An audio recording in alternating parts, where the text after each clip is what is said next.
Right now, the words we've been waiting for all day at Martinsville. And now, for the most famous words in motorsports.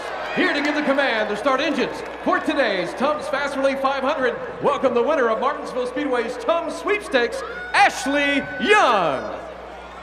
On behalf of today's sponsor, Tums to Tums, Tums, Tums. Gentlemen, start your engine! Fired up whenever you're ready. All right. So we get to the 88 pit box. So you need to probably help me with that.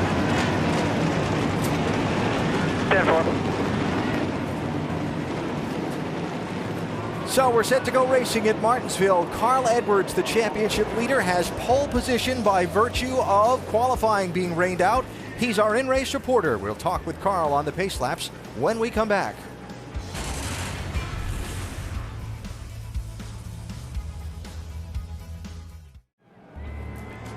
Gorgeous October day at Martinsville Speedway as we get set to go racing for 500 laps. You look at the starting lineup coming across the top of your screen. Lined up according to points, basically, because qualifying was rained out. So Carl Edwards, who has only one top 5 finish here at Martinsville, is going to start on the pole at a race he said coming in made him a little bit nervous where the championship is concerned. Our Gillette Pro Glide profile as the rest of the starting lineup goes across the top of the screen. Look at Carl's numbers at the other short tracks on the Sprint Cup circuit on the right compared with Martinsville. He's done better at the others. Skeptic or believer about this pole position helping him today? Well, I think that's the key, Alan. Starting up front here is a big factor in having a good day, and he may change those numbers a little bit. All right, as Carl leads this field out onto the paperclip, let's talk to him. He's our in-race reporter for today here in Martinsville. Carl, Dale Jarrett, the ESPN. You have a copy? Got you, Dale. Hey, thanks for talking with us. Our first question comes from our mailbag, and Jackson in Midlothian, Virginia asked, do you feel any pressure to win in these last 4 races, or does your 14-point lead provide you with enough of a cushion to not push yourself for one? Well, that's a good question. It's something I've been thinking about a lot. You know, and a 14-point lead can go away in an instant, so I know how good these guys are that are chasing me. And what we've got to do as a team is just go out and get every point we can, and we're going for wins these last 4 races. Hey, Carl, limited practice time, a new, softer right side tire. Strategies we've seen here in the past, could they be quite a bit different today? May need more tires? I think that's a really good question. I think that the staying out on tires, I think it's going to be harder to do today. I think Goodyear brought a tire that falls off a little bit more, which is better for racing, better for passing and the fans. I don't envy Bob Osborne's position or any of these crew chiefs on pit road. It's going to be really tough to make those calls. All right, Carl, thanks for talking with us. You have a fun 500 laps here today, and we'll be talking to you later on. All right, holler at me anytime. Thanks for having me. Championship leader Carl Edwards, our in-race reporter today here in Martinsville. Going to get awfully loud down on the pit lane in just a moment. So while it's not quite at shouting level, let's get some final stories from pit road before the green. Here's Mike Massaro. Alan, after 6 chase races, the 48 teams dynasty is definitely in jeopardy. But is it over? That's a question many people are pondering. Ask Jimmy Johnson, though, and he'll tell you if they're mathematically still alive, he'll still have hope. Johnson said this weekend he will fight as hard as he possibly can for every race win in the Final Four to collect as many points as possible. Today certainly marks an opportunity. For them to overcome their 50-point deficit, however, they need to capitalize this afternoon at a track where they've won 6 times. Dr. Jerry Punch. Mike, the Cinderella story in this year's chase is the kid, Brad Keselowski. Now, no one expected him to even be in the chase. As of July, they were 23rd in the point standings, but right now today, they are 3rd overall in the points, just 18 points back of Carl Edwards. Now, hardly anyone expects him to be a threat today. However, the last time these cars were on a tight short track at Bristol, Tennessee in August, it was Brad Kay who went to victory lane. And oh yeah, that Cinderella fairy tale I mentioned had a very happy ending. Jamie Little. Well, the last race here back in April, Kevin Harvick started out so bad, they actually went 1 lap down. Well, the team never gave up. They fought their way all the way back to victory lane. Their first win here. His crew chief, Gil Martin, told me this morning he expects a lot of the same. Start out not so good, end up in victory lane. Dave Burns. Kyle Busch is not out of the championship yet, and in April they had one of the fastest cars here. But with that new tire combination we've been talking about, crew chief Dave Rogers told me he's not sure what they've got today. He told me we'll either be bad to the bone or we'll be just plain bad. We'll monitor Kyle's badness today, Alan. I think he's hoping for that bad to the bone aspect of that, Dave. Kyle carrying one of our 9 high-definition onboard cameras for today's race. We've got 8 with chase drivers, including the top 7 in the championship. We've got the top 3 finishers from the April race here carrying cameras, and we've even got last weekend's winner at Talladega, Clint Boyer, carrying a camera for us. So we've got some great views to ride throughout the bump and grind here at Martinsville. Tight pit road here at Martinsville. Mark Hollywood Armstrong with Dave Blaney's team is our over-the-wall reporter today. This is the toughest pit road on the circuit, Hollywood? Most definitely. Some pit roads you go to challenge individuals. This pit road here today will challenge the whole team. You'll see that unfold here today, and it could affect the outcome of the race, guys. Hollywood, have a great day down there. And pit road will be such a crucial factor in determining the outcome of today's race. 4 races to go in the championship. Brad Keselowski lined up 3rd for this race, trying to win a championship over these final 4 races, and his team owner, Mr. Roger Penske, on the radio a second ago. Hey, Paul, Brad down there, you guys done a great job here getting us this far. Let's same MO and smart races, smart pit stops, and we'll just keep giving these guys hell. Good work down there, Brad. Thank you, boss. Thanks for giving us all this opportunity. Do our best to bring home the big picture for you. Interesting spot for that young man to be in, but as we heard on NASCAR Countdown, he's not giving anything up to anyone. Not backing down from anybody or anything right now. Loves this challenge. The young man being the driver, of course, for Roger Penske, who is high atop the spotter stand, getting ready to watch this race begin. 500 laps on the smallest track on the circuit. It's far from the easiest track. A difficult grind ahead for these drivers. How will it play into the championship? The green flag is out.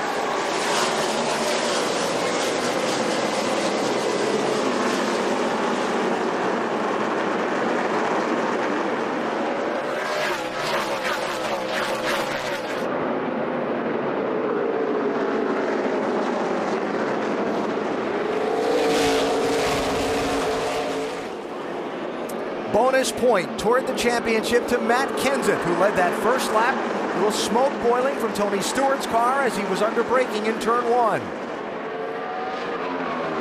Carl Edwards still battling hard. He wants that bonus point here before anything else starts happening. Like Matt will keep from letting him get that point. Pretty strong on the outside for Matt Kenseth to take the lead right away. And I think this new tire that they have here on the right side has a lot to do with them being able to run on the outside. Did you see Carl Edwards literally carried the left front wheel off of turn 2? He might get it this time. No, not quite. Remember, 1 bonus point for leading a lap during a race, a point for leading the most laps during the race, and in a championship where things are so close, each point could make a difference. You can see that left front tire, I'm sorry, Alan, coming off the ground on that 99 car. These cars are running really soft springs to try to hook these rear tires up. Looks like he's going to get that point now. Gets by Matt Kenseth. So there, we led that one. Tony Stewart. Big run to the inside, trying to keep Kenseth to the outside. Yeah, you can see Matt trying to get to the inside, into the wall a little bit for the 17 right there. A little contact with Tony Stewart. That outside's only going to work for a certain number of laps on these fresh tires, on these restarts. Then you want to get back down in line. Bottom is the fastest way around here. Keselowski, then the Busch brothers side by side behind him. Kyle inside in the 18, Kurt outside in the 22. This the race for second. Tony Stewart in the 14 had such a lousy race here. Back in April, the race he had here last October was lousy for this 14 if he's going to be a factor in this championship. Agree or disagree, but he's got to get through today with a good finish. Yeah, I think he definitely has to get through today with a good finish, and he's out there driving right now, driving extremely hard up here in traffic with a setup. He really wasn't sure what to expect from it because they made a lot of changes to this 14 car.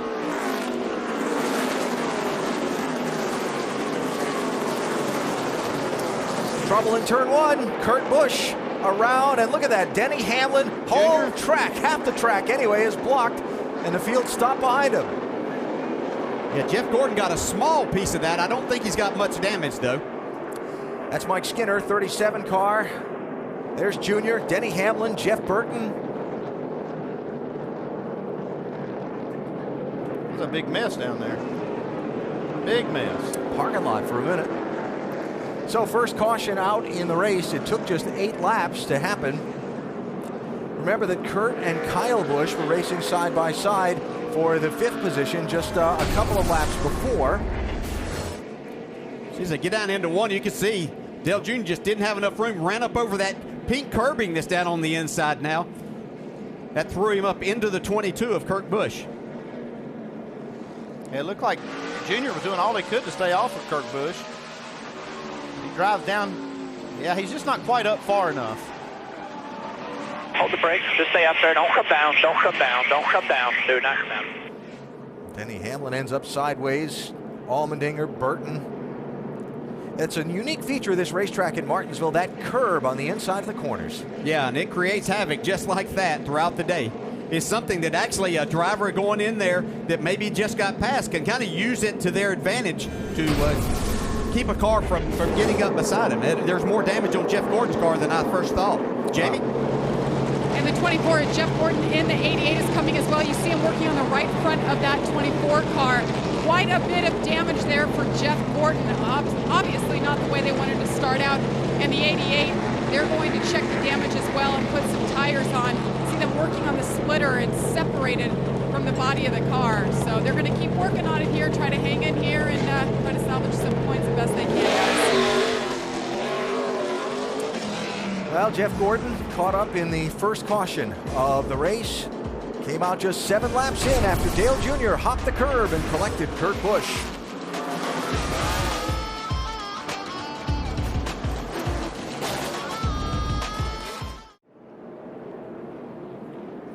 Martinsville Speedway in South Central Virginia, where they've been having NASCAR races since 1949. Today, the 126th race for the NASCAR Sprint Cup Series under its first caution. Make sure to stay tuned for our NASCAR nonstop coverage in the second half of today's race, presented by AT&T. So, first caution was a race for 7th place when Dale Jr. and Kurt Busch got together. A bunch of cars collected in the aftermath, including Jeff Gordon, with some damage around that right front grille opening that you see there. Tim Brewer in our Craftsman Tech Garage can tell us why that's so critical to get fixed. Tim? AB here at Martinsville. I don't care if you knock the fenders off my car, but please do not damage my brake ducts, because you've got to conduct this airflow through here. We've got fans setting behind the opening right here. We're going to conduct them over to this area. We're trying to cool the brakes as well as the sidewalls of the tires, because once that air pressure builds up, the car's not going to turn in the center. But please protect my brake ducts. Looks like they've done a pretty decent job of fixing the front end of Jeff's car. Jamie? Well, they have. They've worked on it. They've come in 4 times, believe it or not, and the last time they took right side tires. So they're keeping their fingers crossed. Alan Gustafson was down here on pit wall looking at the damage, but they think all is going to be all right. Okay, Jamie, thanks. So Earnhardt Jr., Jeff Gordon on pit road, as well as 78 car Regan Smith under this caution. So they're all toward the back of the field. And a lot of cleanup being done from where the looked like the radiator, the 37 car, was punched out in the accordion after that accident. Extended cleanup early in the Tums Fast Release 500 here at Martinsville.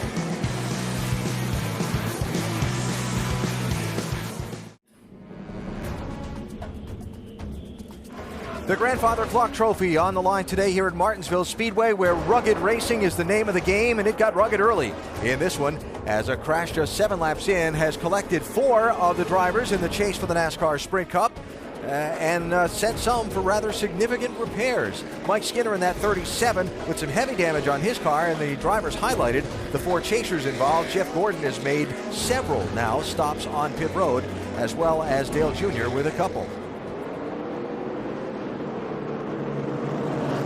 Dale Jr. recounting what happened a moment ago on his team radio. Yeah, I'm sorry about that. I mean, I was trying to take that spot. He kind of crammed me down. I hit the apron, or the curb first before I hit him. I think just closed up real fast on me.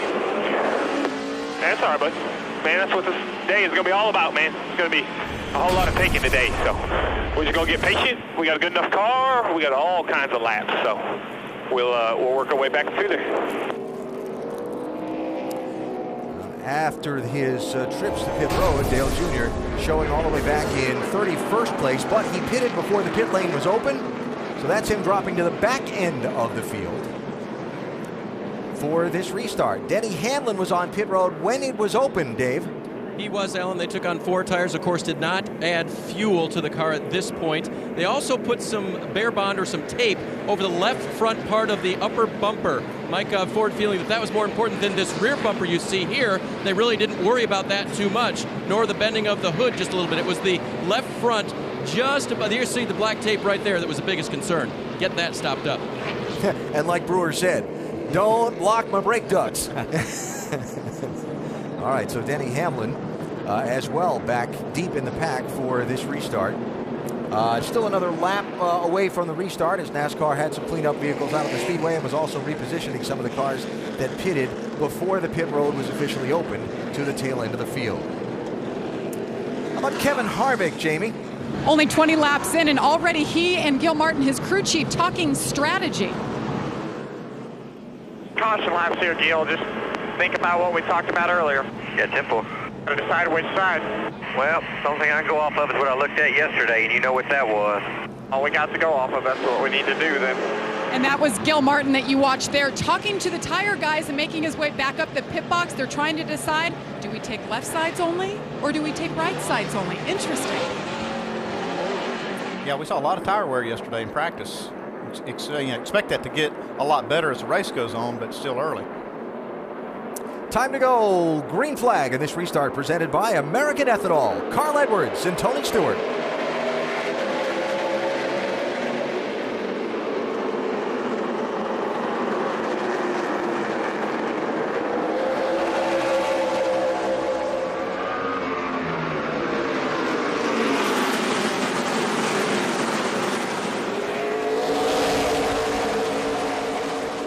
Edwards clears, Stewart slides in to try and block Matt Kenseth and that 17 from making a move. Well, having to line up on that outside lane today could be something that costs you 2, 3, maybe even 5 or 6 spots before you're going to be able to get back in line. Yeah, especially after that caution we just had. We had a lot of mess down in turn 1 and 2. Really hard for Tony to get any grip coming off turn 2. Brad Keselowski in the 2 caught in that outside line now. Kyle Busch goes by him in the 18. There's Jimmy Johnson jumping to his inside in the 48. We know Johnson's record here is outstanding, and he was that yesterday in practice also. A lot of people pointing to 48 as the car to beat today.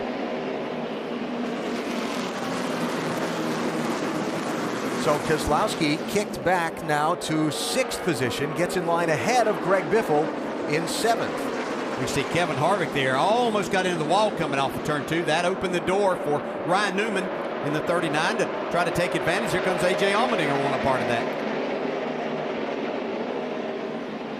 This track's so deceiving because you have to get out of the gas and onto the brake far enough back on the straightaway to get yourself slowed down. There's Kyle Busch rolls forward a little bit.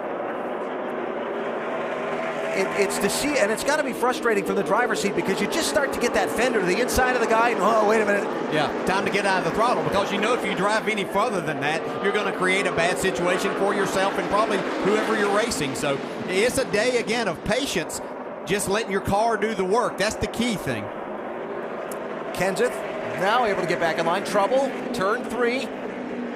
Dave Blaney, 36, was first around, and then this other with Regan Smith and Brian Vickers, 78 and 83, was in the jam up of everybody stomping that brake pedal. Brian Vickers has been kind of the victim twice of that very thing. Not involved in the first incident, but as he slowed down. There was a lot of heavy racing going on behind this incident, and so everybody was trying to dive inside of each other going in turn 3, and then this wreck happened.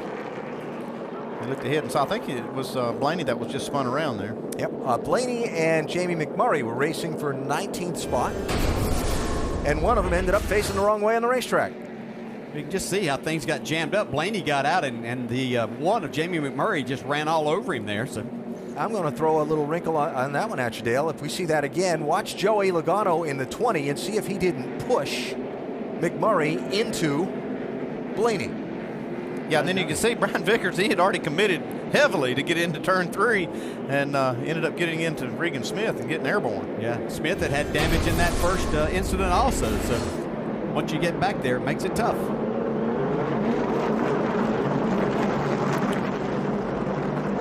curbing here at Martinsville Speedway. We talked about a little bit ago, painted pink, Breast Cancer Awareness Month, October, and the Speedway doing its part to raise awareness of that cause. Yeah, it looks small and doesn't look like it should affect you a whole lot, but it could be the biggest thing about this whole track today. Understand that Jeff Gordon's having some overheating problems, Jamie. He is. He avoided more issues there. However, he said everything is flashing red. We are overheating. So they're going to hang here as this is going to be the competition caution, and they'll come in and see if they can help things out. He says the car's really tight now as well. Probably be the driver included overheating there. Might be flashing some red there too. All right, when pit road is opened, this will serve as the competition caution. About 10 laps earlier than NASCAR was planning to throw one, but already under the second yellow. So when the pit road is opened, the next time the pace car passes that back straightaway entrance to pit lane, we'll probably see all the front runners come in. Question is, what are they going to do while they're there? Well, that's the thing. They've not had a lot of green flag racing so far, so the tires don't have a ton of wear. This is a good move by NASCAR, though, not to go for another 10 laps and have another caution. Go ahead and get this thing out of the way. The AT&T Fastest Pit Crew of the Year award is determined by the winner of each race, the fastest pit time, and you, the fans, vote. Text the car number to 234567 of your pit crew choice. You'd have to think that maybe Dale Jr. and some of those involved in that first one, Denny Hamlin, might not pit at all here.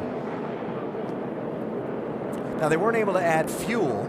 That's okay, though. Yeah. I still think I'd stay out. I understand what you're saying, and they won't be able to add fuel. Looks like, oh, man, a lot of them are staying out. The end of that white line, that's what serves as the commitment cone here at Martinsville. Once you touch your left side tires of that line, you must come to pit road. And Greg Biffle was close to not getting his left side zone there. We'll see. So look at the split strategy here, just like you were talking about, Andy. Yeah, just not enough laps for everybody to just be a no-brainer to change tires. So a lot of them are going to stay out. Jamie? Well, you guys, I sent that report that the 29 was debating whether to take left or right side tires. We never see this in NASCAR. Left side's only, almost collided with the 16, and he gets out with some drama. Dave Burns? Well, Jamie, Carl Edwards gives up that beautiful lead at the front of the pack. He takes on 4 tires and make a slight air pressure adjustment for the car that was just a little bit hard to turn in the center of the corner. But, wow, an early strategy session to bring him to pit road, guys. I guess. So half the field doesn't pit, and the field that does, a lot of them do different things. No pattern here to the early going of this one other than the chaos we expected to see. Tony Stewart, bonus point for leading a lap right there. He's out in front by not pitting.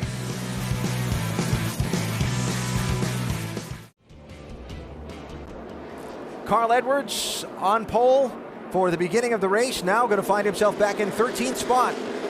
That's fine. We got our points. We got a lot of laps on these guys. If it goes green, this is a good spot to be in. Yeah, not worried about it here. Not worried about it, bud. I'll let you know where you're at. As we go back racing, it is Stewart and Kyle Busch, 14 and 18, side by side for the lead. Top 8 drivers have not visited pit road yet in this race. Next few were on pit road under the first caution earlier. Greg Biffle restarted in 14th. He was the first guy off this round of pit stops on that restart.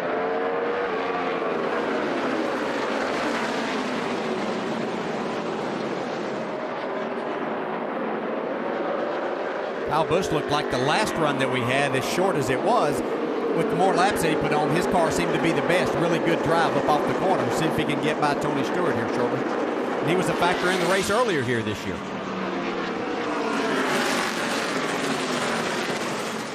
Andy, I guess I'll call it pep talk by Carl Edwards back to his race team. You agree with them being okay where they are? Yeah, as long as they don't get into any kind of a, scuff up here with all these cars that they're around. But, being out front was really nice, a nice luxury to be leading laps and not having to use a lot of car. I like the strategy if it goes green for a while, because he will have a little better tires at the end of it. He can run a little bit longer and let the other people kind of dictate strategy. Look out, little bottleneck there off the corner. And up front, Kyle Busch to the bottom of Tony Stewart and by. That's pretty smart by Tony, just to let Kyle go on instead of trying to make him push his car harder than he really needs to go right now. Yeah, that's when you get in trouble. You heat up the brakes, like Tim Brewer was talking about, and then you also put yourself in a very vulnerable position of possibly getting hit and spun. Brad Keselowski in the 2, caught on that outside lane again.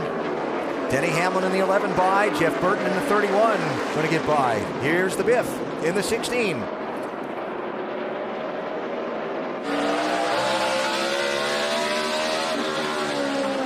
think we're starting to see that tires are going to make some difference here at this racetrack. This new right side tires, a lot of unknowns about it because of the limited amount of practice that they got. We're seeing Harvick, he just took left side tires. He's able to drive up through there pretty well. Carl Edwards, on the other hand, took 4 tires. He just lost a spot to Dale Jr. He's actually going backwards.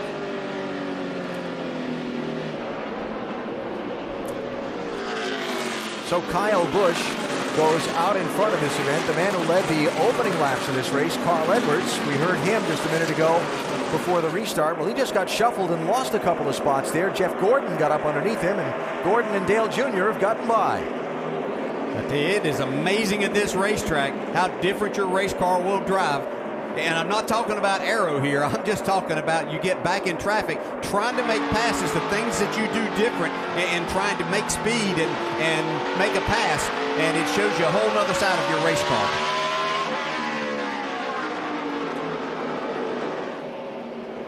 Up ahead, Denny Hamlin. Might call him Mr. Martinsville, certainly of late. Working on Kurt Busch in the 22 to get a spot. That's for 6th position. And now going after Matt Kenseth for the 5th spot. A.J. Allmendinger just took 2nd spot away from Tony Stewart. At Petty 43, he's gone to victory lane here at Martinsville many, many times. Would be kind of a surprise to see it in victory lane here today. This has not been the track that AJ has posted the best of numbers. Hold your brake, hold your brake. Get it going if you can. Leaders into 3. Should we call that the early hat trick? Fired up, get it rolling here. 3 cautions, and Brian Vickers has been facing the wrong way on the racetrack after all 3 of them. Yeah, that's not the kind of day that you're looking for when you get this started, realizing you've only got 450 laps to go. I've seen it go like that for years and then get worse. Brian was 28th. Damage to Montoya's car, left front and left rear. There'll be very few that we see today that won't have some type of damage like that. See right here, like Vickers was trying to get in there and let his car roll. Just couldn't keep it on the bottom. Got into Montoya, who was okay after that, but Vickers will probably just be back to pit road for some more tires and try it again. Maybe tighten it up a little bit. Oh, when it goes bad, it just goes bad here. Yeah, I was just thinking, this is a long race for a driver behind the wheel. When you've been facing the wrong way on the racetrack 3 times already, and we're not even at 50 laps yet, it is going to be a long day. Not many takers on pit road here, but a couple of interesting ones. Kurt Busch, Brad Keselowski, and Jeff Gordon coming in. Jamie? If my addition is right, this will be the 7th stop already today for Jeff Gordon. Of course, being involved early, right front damage. They've done a great job repairing that. He was overheating, but he says so far the car is okay, Doc. And initially the 2 cars said that he had great drive off, but it was getting tight in the middle, and he said, I've lost the drive off, and it's even tighter in the middle, and 2/3 of the way through, so a chassis adjustment and 4 tires. Dave? Kurt Busch already leaving pit road. This is just the first stop for him in the yellow 22. It was a 4-tire change with a slight air pressure adjustment. Kurt saying loose, transitioning from the concrete to the asphalt. We do have both here at the Martinsville Speedway.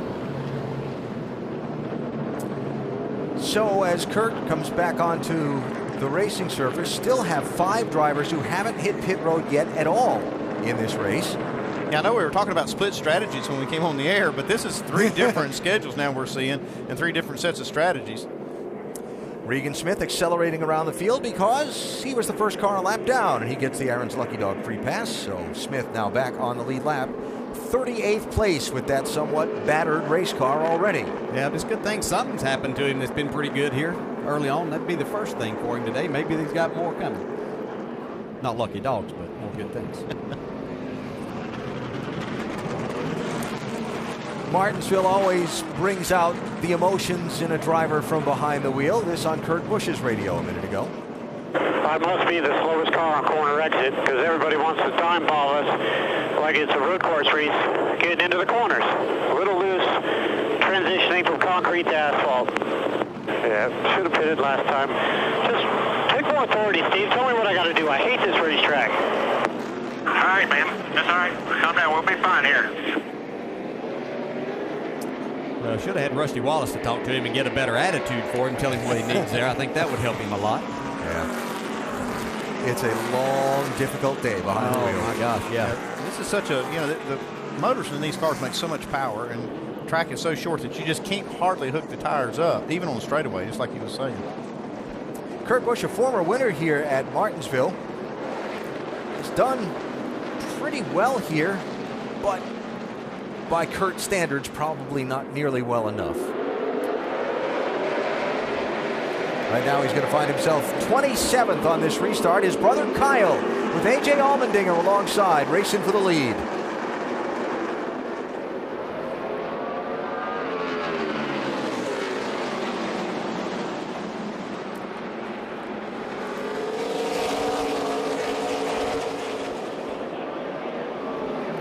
Allmendinger hanging tough on the outside while Tony Stewart hopes he can trap that 43 in the outside lane and slide by into second spot. How about the 14? He hasn't pitted yet, Doc.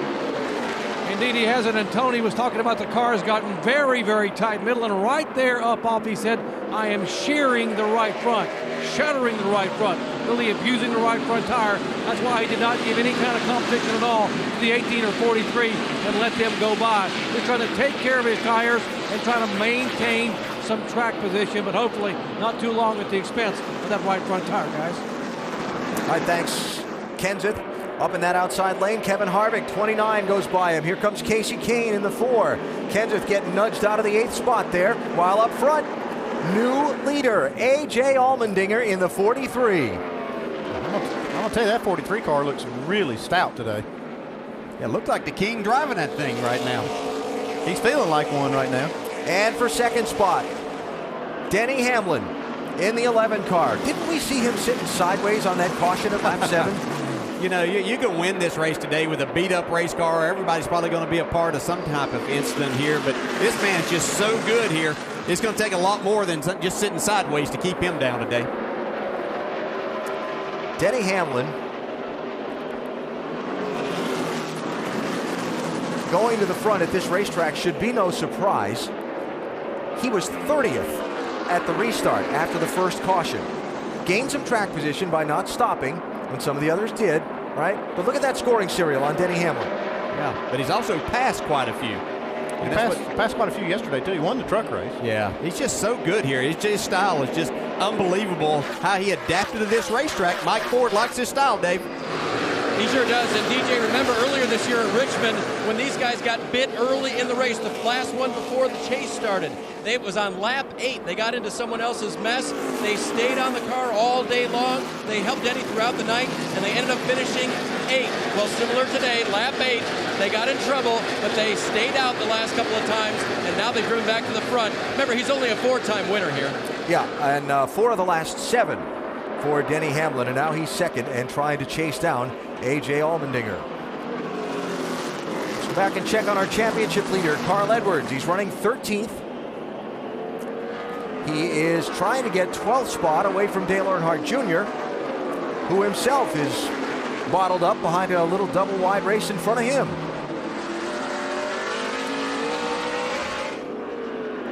That's Matt Kenseth, the junior's underneath, racing for a spot there. Yeah, these two have been racing hard for this spot. I'm speaking of the 99 and the 88 at Junior, and had a little contact a little while ago. You're all clear by half. You can see Carl was committed to diving down in there while Junior was on the outside, who tried to come take that spot Stay back. smart. Let's stay smart now. That's 88 to just lay off a little bit, man. He's going to get wrecked. You can't race like that. 10-4. 10-4. Oh, I'm not going to disagree. I'm not going to tell you can't race like that because, you know, Juniors, I think, looks at this today as an opportunity race. He liked his car, and he needs to win a race, so he's going to drive hard all day. He's driving away from Carl right now. And a new leader at the front of the field as Denny Hamlin slides around A.J. Allmendinger in the 43. That could be bad news for this field. That 11 car out in front, 63 laps into this race. He's got about 17 lap fresher tires than the 43 does right now.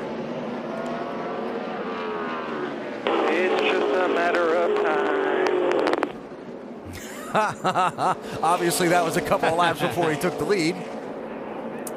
So Hamlin in front of the Tums Fast Release 500 at Martinsville. A pretty rugged opening segment of the race, but the Virginia native is charged to the front.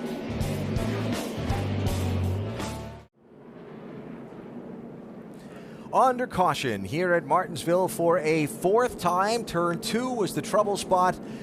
The principal involved was David Ruderman, who was running 25th at the time and went for essentially what was a flying 360 in the corner with a stop in the middle. David has gotten going before the leaders bypassed him, and here's a look. That's Marcos Ambrose in the 9. Yep, got a little loose. Yep. Corrects it. Either that or he got into him on purpose. I couldn't tell exactly. Looked like he turned the wheels to the right.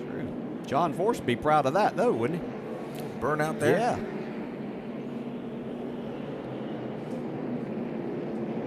I heard somebody say in the countdown show that the tempers were going to be really thin and the patience were going to be thin today. It's like they were right. Here they come down pit road, some of the leaders that haven't pitted yet. Ryan Newman was the first car that stayed out. Looks like most everybody at the front of the field is going to come in. Jimmy Johnson coming to Mike Massaro. And Alan, he's had several opportunities to hit pit road this afternoon, but so far this is his first visit. He's saying the car is loose center and loose off. They'll make a track bar adjustment, also a 4-tire call being made by Jack Knaus to get that car a little bit snugged up, Doc. Tony Stewart, first pit stop of the day, said it is tight in the middle. He is battling it up all 4 tires. They will make a track bar adjustment in the right rear. Dave. The 2 teammates on the right, they give up first and third top to bottom. Both cars are loose. Both will get a track bar and an air pressure adjustment.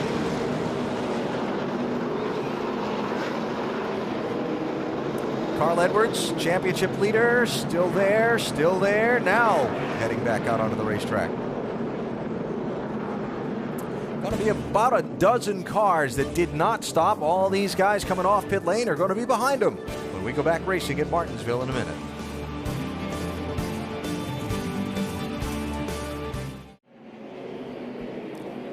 Another split strategy pit stop session here in our NASCAR Sprint Cup Series race at Martinsville. Race 7 in the chase for the NASCAR Sprint Cup. And this tight pit road a moment ago, Tony Stewart had a moment. Probably won't be the last time we see this happening today. You see he's finished his, trying to get out. A little contact. Kevin Harvick alongside him, and Harvick's not going to just stop and let him in line. Ryan Newman leading at the restart, 39. David Reagan muscling his way in that 6 to the inside of Dale Jr. in the 88. Jeff Burton was the first one off pit road on the stops. He restarted in 13th place, so a dozen cars not coming to pit road this time. That top of the screen scoring scroll, and get back through that first dozen. Junior, a little contact into the back of the 6 car, David Reagan. Maybe even more time to get to turn 3. He's not done with him yet. There we go. Excuse me, I'm coming through. May not be done with him yet either. Uh-oh. Yep. It's like neither one of them are done. Did I use the term muscled before? Did we say something about patience? The lack thereof. And paybacks. Now, here we go again. And a payback for the payback. Yep. And this is at the front of the field. They could do a lot if these two don't settle this issue before long. And if they get knocked around in front of the field, a whole lot of people with a lot at stake behind them could get swept up in a chain reaction. There's your bumper. You're clear. You're clear.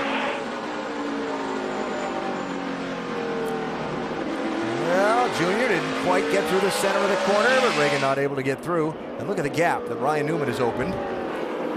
Back to second place. Brian Vickers didn't pit under that caution in that 83 car, and although he's been sideways 3 times in this race, he's up inside the top 10. That's unbelievable.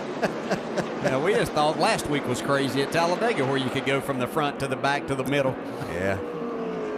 This might be a good one to hang in the back.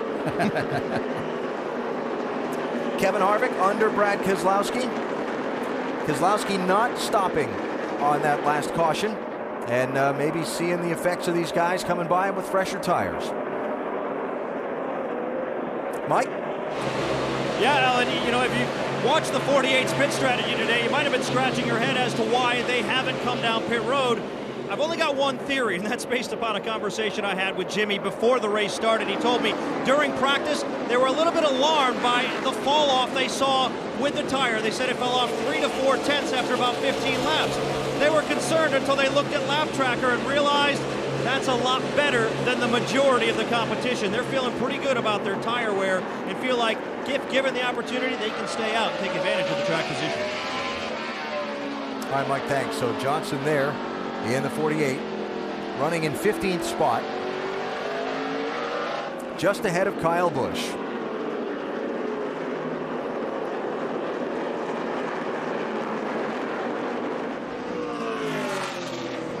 David Reagan with a let Montoya go move there, and there's Kurt Busch in the 22, racing for a spot with Casey Mears in the 13.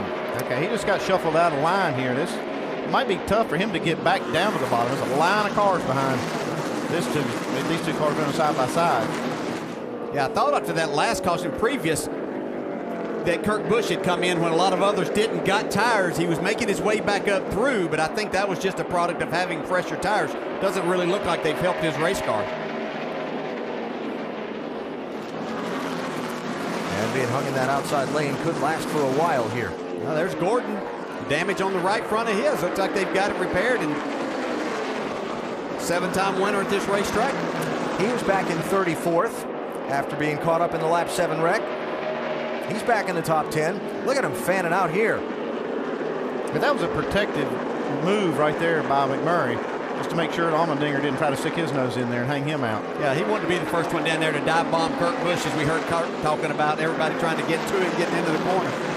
So at what point does the guy being blocked, and that's what it is, blocking. Yep. At what point does the guy being blocked say, okay, you've crossed the line there, I've had enough? Yeah, we've got a few more laps probably before the majority of them, but you get up after lap about 300, then you get kind of tired of that. Yeah. You'll take exception. 4 cautions already. Tony Stewart trying to pick his way back through after stopping under that last yellow. Ryan Newman, the race leader, still pretty early at Martinsville.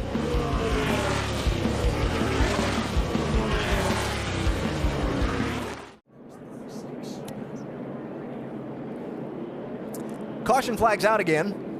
That's not the first impact for Jamie McMurray's car under this very brief yellow flag period so far, but you can see Jamie walking away from the car after a very hard hit that set off, well, let's just go show you.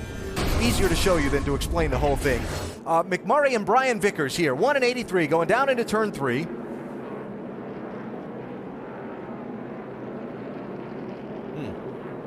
Well, I'm going to give Brian Vickers the benefit that he got a little loose right there. Hard shot for McMurray there. You might give him the benefit, but I'm not sure McMurray's going to. His wheels are right, and he had the brakes locked up, so all of that combined. It's a big hit for Jamie. Listen to this.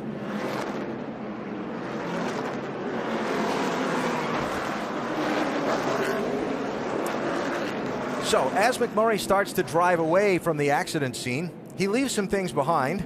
Looks like those are the batteries from his car. Yep, now laying on the racetrack. And then when Vickers comes by, McMurray, well, I know baseball season just ended, but we'll call that a swing and a miss. For sure. Well, didn't really miss. All right, how about a foul ball then? Yeah. What'd you call it, Dale? A change-up? Yeah, he was expecting a change-up and got the fastball there, so.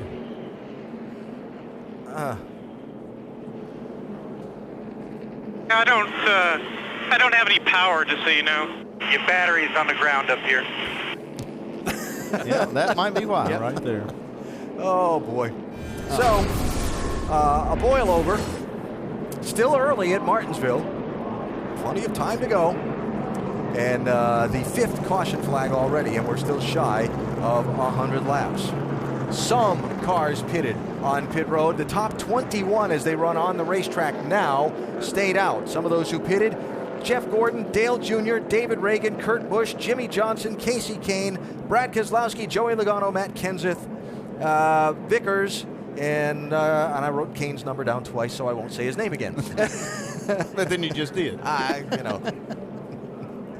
So, chaos, a little mayhem, and a change-up and a foul ball. A couple days after the World Series here in Martinsville.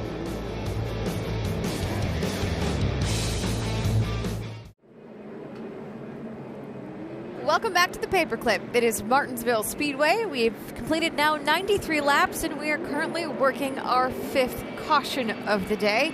Pit crews have been very busy so far, and time for the AT&T Fastest Pit Crew of the Year Award. Kevin Harvick is currently in the lead, but you can help determine the standings.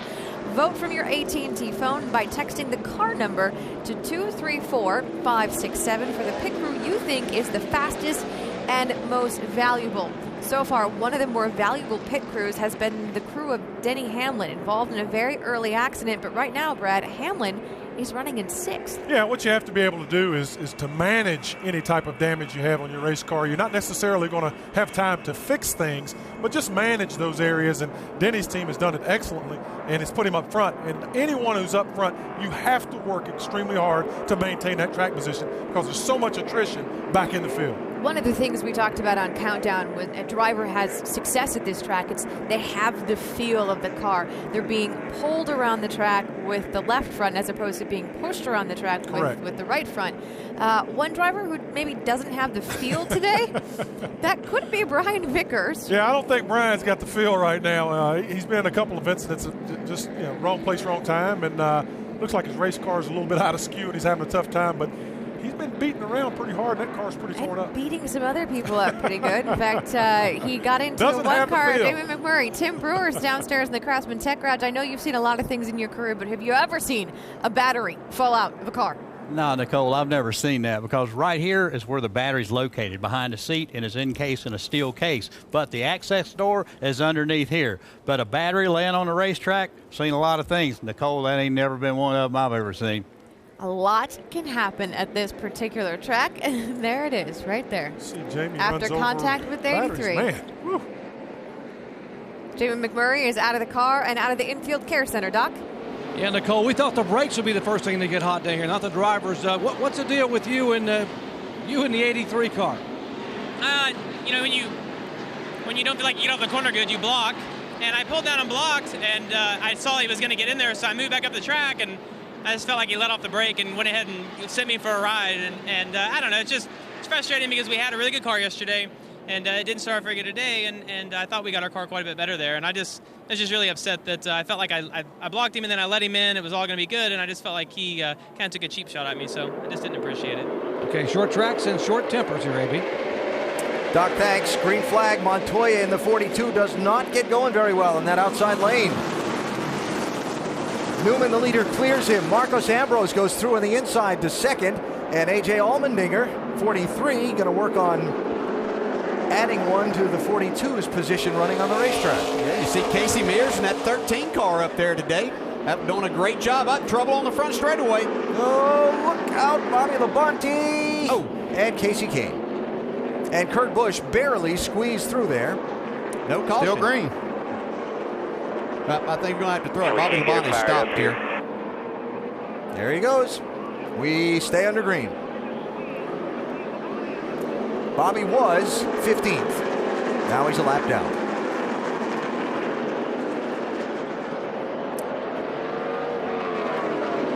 That'll put him back in 34th spot for Labonte. Yeah, David Reagan's got some damage too down the back straightaway, smoking. He and the 4, Casey Kane, a lot of smoke coming from right front of his car. Like Casey's going to pit. This is truly one of those places where when something happens in front of you, there is no reaction time and no place to go. Denny Hamlin, Kyle Busch, Carl Edwards, Tony Stewart.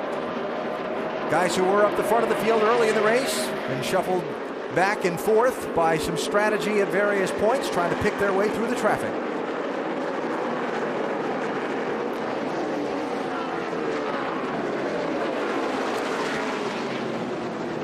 We are at Clint Boyer, 3-wide move there, wow. We're just a fifth of the way into today's race 7 in the chase for the NASCAR Sprint Cup at Martinsville Speedway, the smallest track on the circuit, but one of the most difficult. Rough and rugged is the racing here, and it has been that way through these opening 100 laps. Already 5 caution flags in the race. Drivers, many of their cars carrying battle scars already. The nose of Denny Hamlin's 11 car nicked up, the back bumper beaten up, and yet Hamlin, one of the guys that's driven up front and led some of this race. 7 different drivers have led. We talked about Bobby Labonte getting turned around off of turn 4 a minute ago, but no caution. Here's what happened. See, Dave Blaney just happened to get into the left rear. Bobby Labonte spun him. Woo! Did Kurt Busch barely get through there? A couple of others just barely snuck by there. Outside. You see it, see it, see it, see it. Very nice. Outside, outside. Jimmy Johnson. And a race for third. Back to live action. Allmendinger's gotten through to second. Here's Montoya. And Ambrose and around. All right, we got front end damage. We got down by the 42. Let's keep going if you can, Marcus. Just stay high. Caution number 6. Race for third place. I was just going to compliment these road racers and how well they were doing today. You have these road racing specialists like Marcus Ambrose and Montoya and even Allmendinger running at the front of the field. I don't think Ambrose is going to be very happy here. Let's see. Hey, he's just having a hard time getting the car to turn. It's like there, yeah, finally did get it to turn left. Something, maybe the tire hung up onto that mashed-in left front. Actually, I believe it's the right front wheel that was hung up. See if Montoya wheel hops this a little bit getting in. Yeah, just drove it in. Just couldn't get the car turned down. Drove it in too hard in trying to make the pass. From Kevin Harvick. Well, it doesn't take much. Stay low, stay in it. Caution's out, caution's out.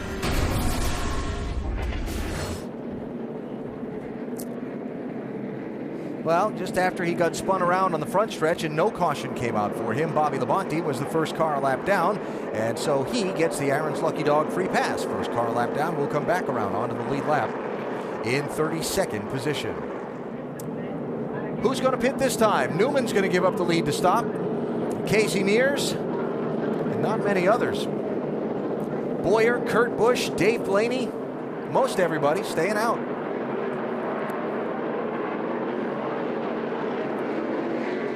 Ryan Newman last in about 70 laps ago, Jamie. Yes, of course, stayed out, led a bunch of laps. He said he's starting to free up, so they wanted to bring it in.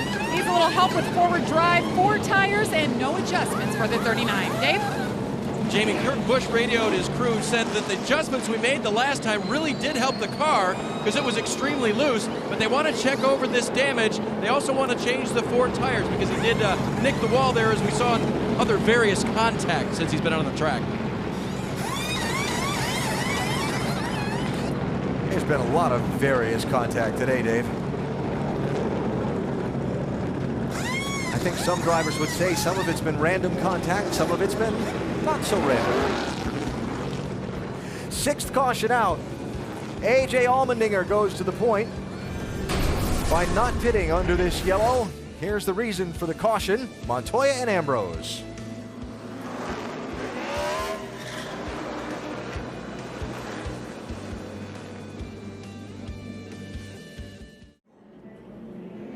One to go, the signal at the start-finish line. Flagman's going to have tired arms at the end of the day if he keeps having to wave that caution flag and the green restart flag like he has so far. Yeah, and the pace car driver, I don't know if he's getting any lap money, but he's been out there quite a bit today, too. Brett Lorine could end up leading the most laps in the pace car at the head of the field. Dale Earnhardt Jr. on his radio a minute ago. Listen to this. I think if we raced at more short tracks, then I might be considered a dirty driver. Like get a little bit of a reputation. Because, man, it's hard not to do it. I'm at least sorry. he's honest. He's just entertaining to listen to. That's fun. Dale Jr. running right now in 16th spot. Allmendinger and Montoya to the restart with Kevin Harvick up to 3rd in that 29 car and going for 2nd. Montoya would say that Allmendinger kind of brake-checked things there coming to the green. Yeah, it looked like he did. He just kind of slowed the field down. Right where you think they're ready to go, he actually slowed down more. NASCAR rules, the leader supposed to be the first one to the start-finish line on the restart, so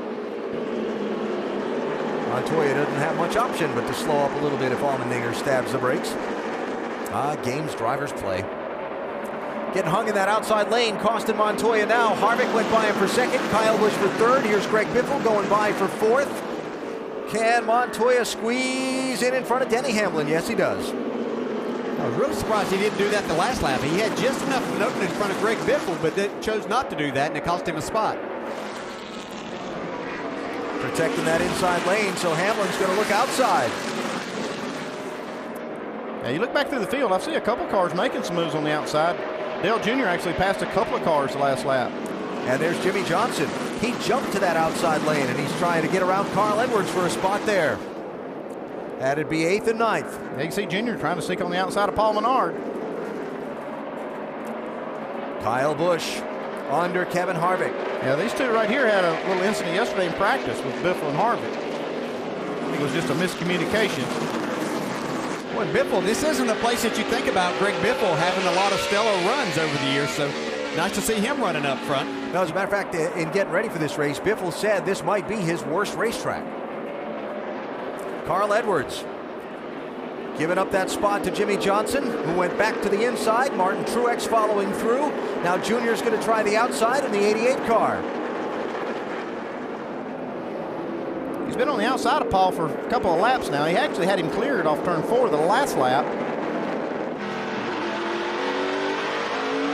Yep. Oh, tire smoke there. Martin goes by in the 5. There's Kenseth to the inside of Junior in the 17. It just costs you so much when you have any break of that momentum that you need, especially up off the corner. And I'm wondering if they've got a little fender in on that left front tire now with that 88 car. We'll keep an eye on that. Here is the lead. Kyle Busch to the point in the 18 car. And the Biff trying to follow him through. Yeah, I'm really impressed with A.J. Allmendinger here today. I don't know that anybody really saw that coming, that he would be this competitive. Whew. Greg Biffle did a nice job there not to get into the back of him. We've seen some others take the liberty to go on and hit someone in that position. Allmendinger sees the inevitable. Biff's faster and is through. Biff, just to use the correct language, Biffle called this, quote, the most challenging for me on the circuit. Look at this scramble.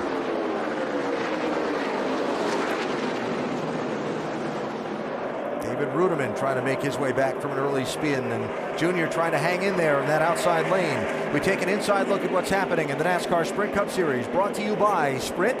NASCAR fans voted at sprint.com/speed on the driver they wanted us to go in car with today. Dale Jr. was the top choice. So on board now via the Evo Cam, and we listen in. Well, damn, that was pretty fun too. It just never ends. I'm not sure if starting 43 is enough, the rate we're going. Junior and Steve Letarte there. Get closer to the NASCAR Sprint Cup Series with unlimited access to highlights, news, and more. Learn more at sprint.com/speed. Junior in 14th right now. Tony Stewart, Jimmy Johnson, 14 and 48, 5th and 6th positions.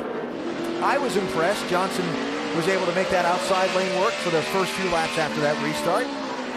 When you get the field kind of bottled up and you've got a good car, you can, when everybody starts fighting for the bottom, they have to slow down to get there. You can make a few spots, but once they get strung out, it gets harder and harder to make that outside lane work. Yeah, you look at these two cars here, right here, Tony Stewart and Jimmy Johnson battling right now. We talk about all these other cars with damage. We don't really see anything on these two. Doing a nice job here of being patient, realizing that this is a long 500 laps, taking what it'll give him. Tony Stewart seems to be a little better, I think, than what he thought he may be here, Doc. He really is, DJ, and the key word you said a moment ago, Tony Stewart showing a lot of patience now, getting challenged by the 48 car, who will take that spot away as Jimmy Johnson goes by. Tony's not going to push his luck here. He said, I need to stay in the top 10, take care of my car for at least 300 laps. He said, today's the day I've got to gain ground on the 99 and the 17. Not a good track for them. Should be a good track for us if I don't mess it up. So Stewart now just trying to stay clean for the first 350 or so laps. Yeah, Doc, 34th and 24th, the last two times here at Martinsville for Tony Stewart, and the concrete surface tracks have been difficult for that 14 this year. Kevin Harvick working on A.J. Allmendinger for 3rd and 4th positions.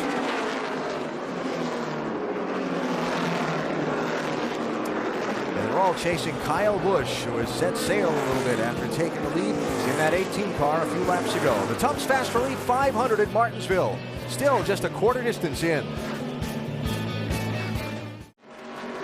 Race fans, check out NASCAR.com/RaceBuddy to watch coverage live from Martinsville. Follow your favorite drivers for free with 8 live camera views. ESPN's coverage of Race 7 in the chase for the NASCAR Sprint Cup from Martinsville, Virginia. A rough and rugged opening quarter of today's 500-lap event. 6 cautions so far. Kyle Busch is the man who is out in front now. He's led twice for 34 laps, second most on the day. Let's go up to speed, check in on some of the front runners as the race appears to have settled for a second. Dave, what are they saying on that 18 pit? They like the lead. Remember, he has never won here at Martinsville in the Sprint Cup Series, but he led a lot of laps here in the spring. And crew chief Dave Rogers says, we have been learning this place, once again, thanks to our teammate, Denny Hamlin, and their hard work here. He says every time we try something that Denny's tried, like a Pocono or something, it works once we tweak it to Kyle's liking. But he definitely says they got some help from their teammate who's won here 4 times. Doc?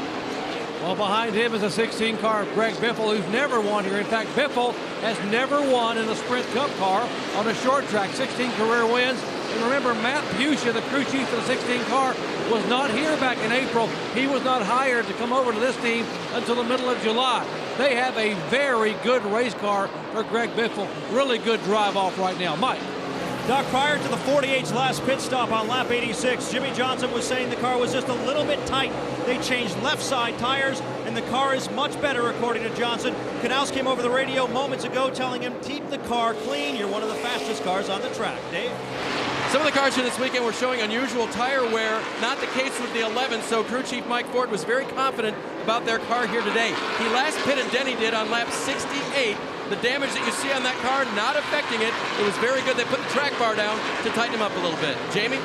And the former road course driver, A.J. Allmendinger. The aggressiveness is paying off today, and mixed with a fast race car. He's led some laps, started the day 16th. The only adjustment they've made on this car all day, air pressure, 1 time. Behind him, who he got around, Kevin Harvick came in here 5th in points. He told us in pre-race, this is my wild card. He got blocked in his pit box on his first stop, but he has fought his way back. He's now 6th. Mike? Jamie, coming into this race, Martin Truex Jr. described Martinsville as one of his toughest racetracks. He said he's had good cars here, he's had good runs going, he just rarely gets the results they were expecting. You'll remember back in the spring, a stuck throttle ruined a run there. Right now, he feels like the car's really good. Meanwhile, a battle on the racetrack, Jimmy Johnson making his move toward the front, slides up underneath Greg Biffle, Doc. Biffle, a Roush Fenway car. Meanwhile, Biffle's teammate, the 17 car, second in points, and second when he started today, Matt Kenseth, having a pretty solid day. But the car's been very, very free up off, unlike many guys complaining that they are tight in the middle and tight off. He said he was unable to use the throttle, said I had no side bite coming up off. They made an adjustment there with the rear tire pressure going down. Jamie. And Ryan Newman started the race today 12th. In the one and only practice session they had this weekend yesterday, he was 23rd. But Tony Gibson, his crew chief, said, we're going to be good. We're going to be fast. This just happens to be a great racetrack for Ryan Newman. 3 poles, he's never won, but the car has been all right. And right behind him, Jeff Gordon involved early on in an instant. You see it right there on the right front side of his race car, had a lot of damage. He pitted probably more than any other car in this field. They did a great job repairing it. He is a 7-time winner here, hoping to get another one, Doc. Behind him, just losing 10th spot, now back to 11. Tony Stewart trying to gain some ground in the points race. Tony has finished 24th or worse the last 3 times he's come to Martinsville. That's why they decided to go with teammate Ryan Newman's setup. But Newman likes to charge the corner and jab the brakes. Tony said, I had to totally adjust my driving style. Right now, he's tight in the middle and really bit tight off. Dave. Doc, keeping with the season, the 99 crew has something special in their engineering department when it comes to the racetrack. It's called the Magic Setup Pumpkin. They wrote that on a plain old pumpkin in Sharpie. And then it says, rub it. I asked crew chief Bob Osborne this morning, okay, what did it tell you to do? Don't get the car too free. And so far, that has been the case with the 99. The last couple of runs, he said, it's the best it's been all day. Doc? And how about the 2 car, 4th in the point standing? Brad Keselowski having issues with the front and back of the car. And guys, the yellow waving on the racetrack. What a shock, Doc. Joey Logano turned around in turn 4 off the front bumper of another. Damage, pretty bad. It would be the 88 car whose front bumper assisted Logano in his spin. Racing for 18th spot, and caution out here after the longest green flag run we've had all race so far. At a race 20, big advantage Kyle Busch had, and here is... Yep. Another example, just getting down into the corner a little bit hard. You could see the 88 of Dale Jr. just get in there, wheel hop just a little bit, had to correct back to the right. Bring it to him.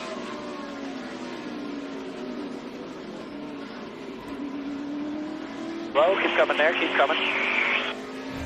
Caution. Yeah, man, I'm sorry. And the pit road is open.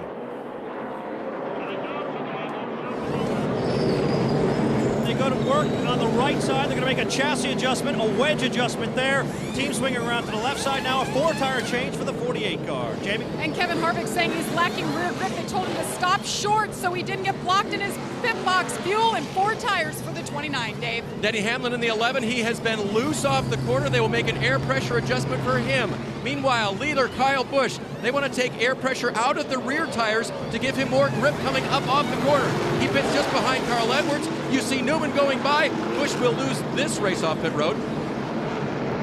Our Coca-Cola race off pit road, Dave, showing you that indeed Ryan Newman. Boy, yeah, Newman's crew doing a great job gaining 6th spot.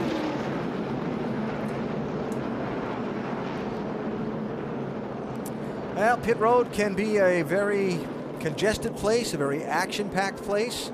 A little flare-up after one of the cars left its pit stall. Everything is under control and just fine. That was Matt Kenseth's pit.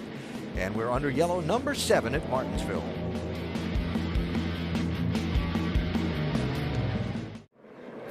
One to go, signal at the start-finish line. ESPN's coverage of the NASCAR Sprint Cup Series from Martinsville, Virginia, with Ryan Newman taking just 2 tires on the pit stop to pick up those spots and get to the number 1 position. So that's how they did it.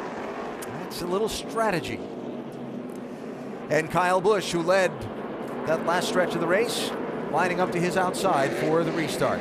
Penalty to Juan Pablo Montoya under this caution. Too fast exiting. He goes to the end of the line for the restart. That's his 2nd speeding penalty of the day. And Regan Smith gets the free pass on this caution and comes back around the pace car to get a lap back. If Casey Kane took a wave around, though, that gets him back to 4 laps down after his problems earlier. And David Reagan back on the track after spending 41 laps behind the wall. Remember, he and Bobby Labonte got tangled up earlier in the race.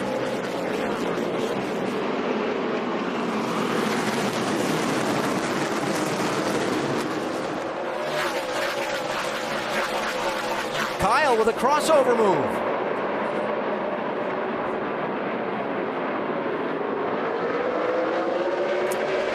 Four fresh tires. Oh, and by the way, a pretty fast race car.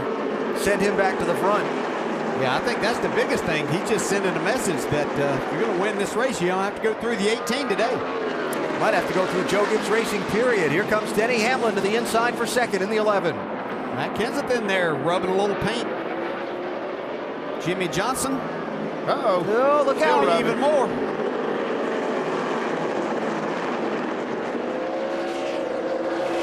Jimmy gave him a little room there. You could tell Matt was pretty serious about that spot. He was committed. Definitely. 17 and 48. Kenseth and Johnson racing for 4th and 5th. Wow, did you see that run Jimmy got off turn 4? Enough to get him cleared. Kevin Harvick, 29, stuck up in that outside lane. Gonna race there with A.J. Allmendinger in the 43 and Martin Truex in the 56. Jeff Gordon coming into the picture as well.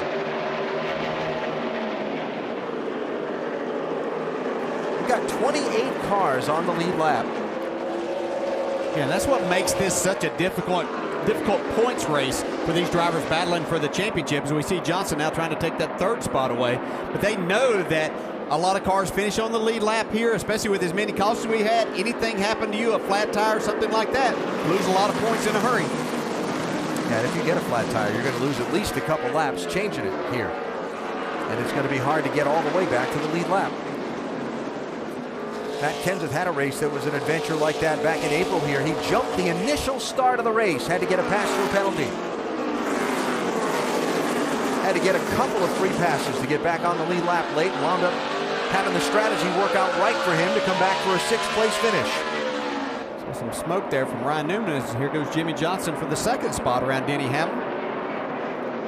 I'm not sure that smoke off of Newman wasn't just locking that left front tire up getting into turn 1. He's, you know, those left side tires have got a lot of laps on them. It's the first time we've seen somebody put 2 tires on with this many laps on the left side, so Newman might be paying the price for that later. I think he was just trying to get away from Matt Kenseth a little bit.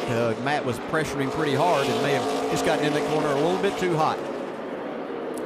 So as things have settled out from the restart, there is Carl Edwards, championship leader starting the day. He's back in 17th spot. Remember, 1 point per finishing position. So right now, with Matt Kenseth running in 5th and Edwards running back where he is, that's the gap as they run at Martinsville. But we got an awful long way to go here in the Tums Fast Relief 500. Not even halfway through today's race.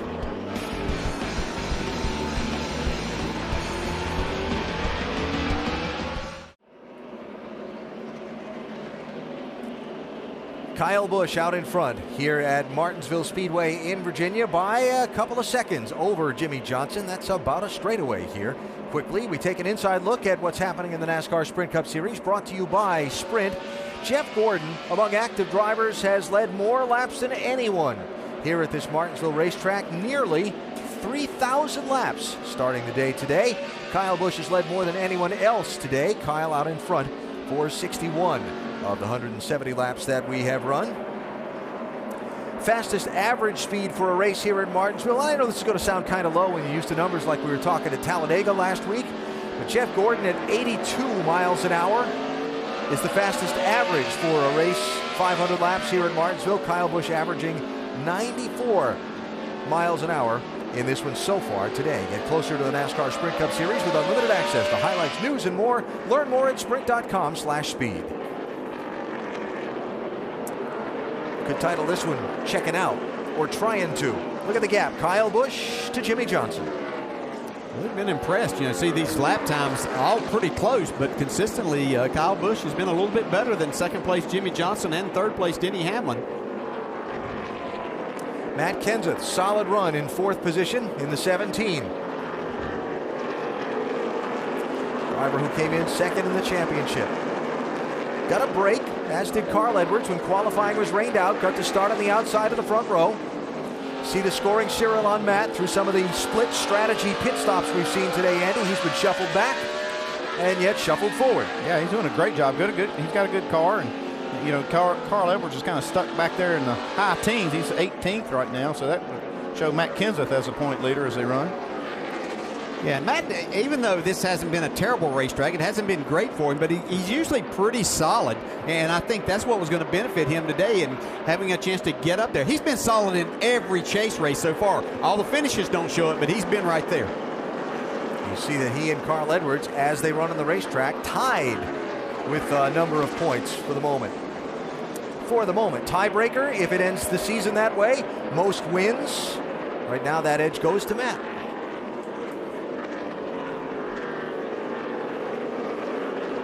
Tony Stewart, we saw in that long run of the race, giving up some spots on the racetrack.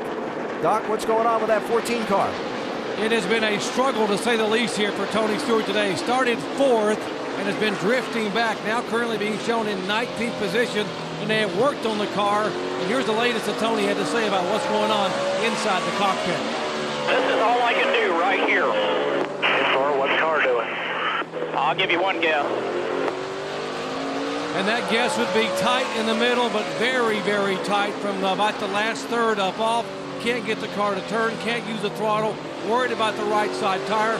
They told him the left rear tire was pretty much gone after 45 laps. So loose end, tight in the middle, and sort of tied off. They made a wedge adjustment, took a rubber out of the left rear. They've done a lot of work on this car, but Andy, still a lot left to work on for Tony Stewart. Yeah, Doc, I've been watching this car basically all weekend, and it seems like Tony's just had to put way too much wheel in the car through the middle of the corner to make time. I know he had a good starting position and looked decent early with those short runs, but these longer runs have really exposed the issues that they have with this thing. So there you see Tony running in line in 19th position, right behind the man who started today as the championship leader, Carl Edwards, with a little bit of damage on the right rear corner of that 99 car. Remember that Carl started on the pole. Jeff Gordon going to pick up a spot. That's 5th. 24 car just took away from Greg Biffle in the 16, and Allmendinger in the 43, trying to follow through, and does. All that going on well behind Kyle Busch. Kyle is 1.9 seconds ahead of Jimmy Johnson. A little short track racing today for the NASCAR Sprint Cup Series at Martinsville. 189 laps in here at Martinsville, but it's been a busy 189 laps. An early on accident as we get caught up with what's happened with our Dodge race rundown. Yeah, guys, got to the corner there. Kurt Busch spins around. We had a little bit of nicks and bangs and dents and whatnot. Denny Hamlin was involved, but all of them end up being okay. A couple of chasers in that one. Tight racetrack, tight on pit road as well. Check this out. One of the smallest pit roads we have in the entire racing circuit. Not a lot of room. You got to really be on your P's and Q's. You come in, you see Tony get into David Gilliland there, bumps his car up just a little bit. It's going to happen all day long. And then there was this. Yeah, we had Jamie McMurray and Brian Vickers. These guys got after one another. You see Brian accidentally getting to Jamie, and Jamie tries to retaliate. Doesn't quite do it very well, and ends up costing himself a day. We could have a very interesting conversation a little bit later. On the racetrack, some good racing between a couple of championship contenders. Jimmy Johnson needs a good day to have a shot to win title number 6. Right now, he's running in second. He's doing a great job. Matt Kenseth's running well as Jimmy, and both these guys are up front, both in the top 5. So chasing this guy right here, Kyle Busch. The leader, up by nearly 2.2 seconds ahead of Jimmy Johnson. AB? And Nicole, a little rough and rugged to start with, beginning to settle out, but the big part of the race that's usually the most tense still to come, and that's the late laps of this, as we're not even halfway through this one here at Martinsville. Kyle Busch out in front, Dave. And Alan, you mentioned it's very early. Kyle was asked earlier this weekend about the 40-point championship deficit. He said, you know what, I haven't thought a lot about that, but obviously we put ourselves in a more challenging position. But what better way to overcome than to dominate with a race car that's very, very good? If they can do what they're doing right now, keep that race car under him and ahead of the competition the way he has been, he's going to pick up a significant amount toward the championship. Yeah, sure. Well, remember, Kyle was leading the April race here with 20 laps to go when he got shuffled aside by Dale Earnhardt Jr., who went to the point and then ended up having to give up the lead himself with 4 to go when Kevin Harvick got by him. Now, another guy to keep an eye on today, he was involved in that early wreck at lap number 7. Trouble off of 2. Bobby Labonte in a slide, and the caution flag is out. I won't even call it a spin. I'll just call it a slow slide. Yeah, that was right in front of the leader right there. Bobby was racing with the 71 car, and the 36 was there along with Kyle Busch. Bobby 31st at the time. Remember, he got turned around on the front straightaway earlier.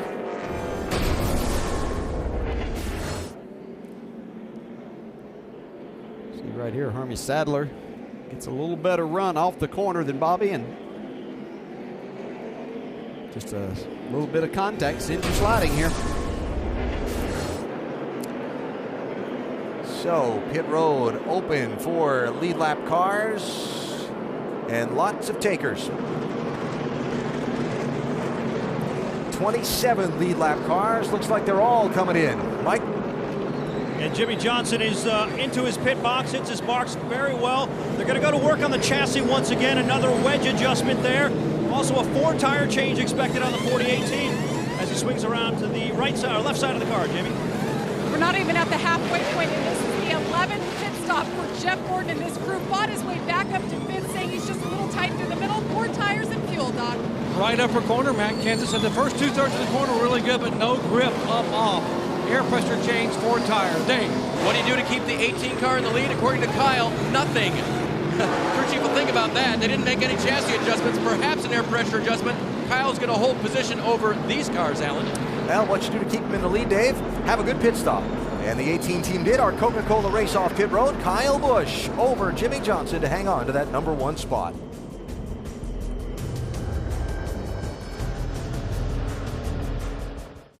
Carl Edwards lost another 7 spots on pit road. He's all the way back to 26th position. Yeah, headed in the wrong direction from that starting spot. Dave? Guys, to the surprise of rear tire changer Dwayne Ogles, when he went to put on the left rear tire, a lug nut from one he had taken off had bounced up and set right between two studs. He had to find out what it was. Then he pulled it out, put that left rear tire back on. And I've seen that happen before, and it is frustrating. It's a good race for the lead, though. Look at Jimmy Johnson racing on the outside. He can make it work. Yeah, these first 3 or 4 laps is when you might make that pass on the high side. After that, you'll have to find your way to the bottom. Going to be hard to get by that 18 car. He has been fast. End of the NASCAR Camping World Truck Series race yesterday. 2 racing side by side for the lead. Went wide in 1 and 2. Denny Hamlin went underneath both of them, 3 wide to the lead. Jimmy Johnson's going to make sure that doesn't happen here. Yeah, he saw an opening to get to the bottom and took it right quick.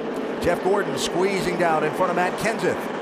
Double wide, Kevin Harvick, 29. A.J. Allmendinger, 43. That is 7th and 8th. Yeah, how about those 2, 3, and 4 spots right there? That's 17 victories among those 3 drivers at this racetrack. Between Jimmy Johnson, Denny Hamlin, and Jeff Gordon. Look at the side of Junior's car. He's used it up so far. I wouldn't say used it up. He's got a little more to do. It's well used, though. You say it might look worse than that by the end of the day? I think there's a good chance. 20 different cars involved in incidents today in the 8 caution flags that we've had.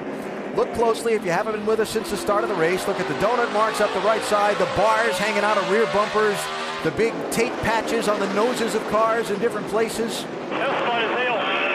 Have more, buddy. He's having fun. He's having fun. Yeah. That's how he describes this racetrack. He says it's fun. And now he's going in the right direction. He's moving forward, passing cars. You see him go by A.J. Allmendinger here.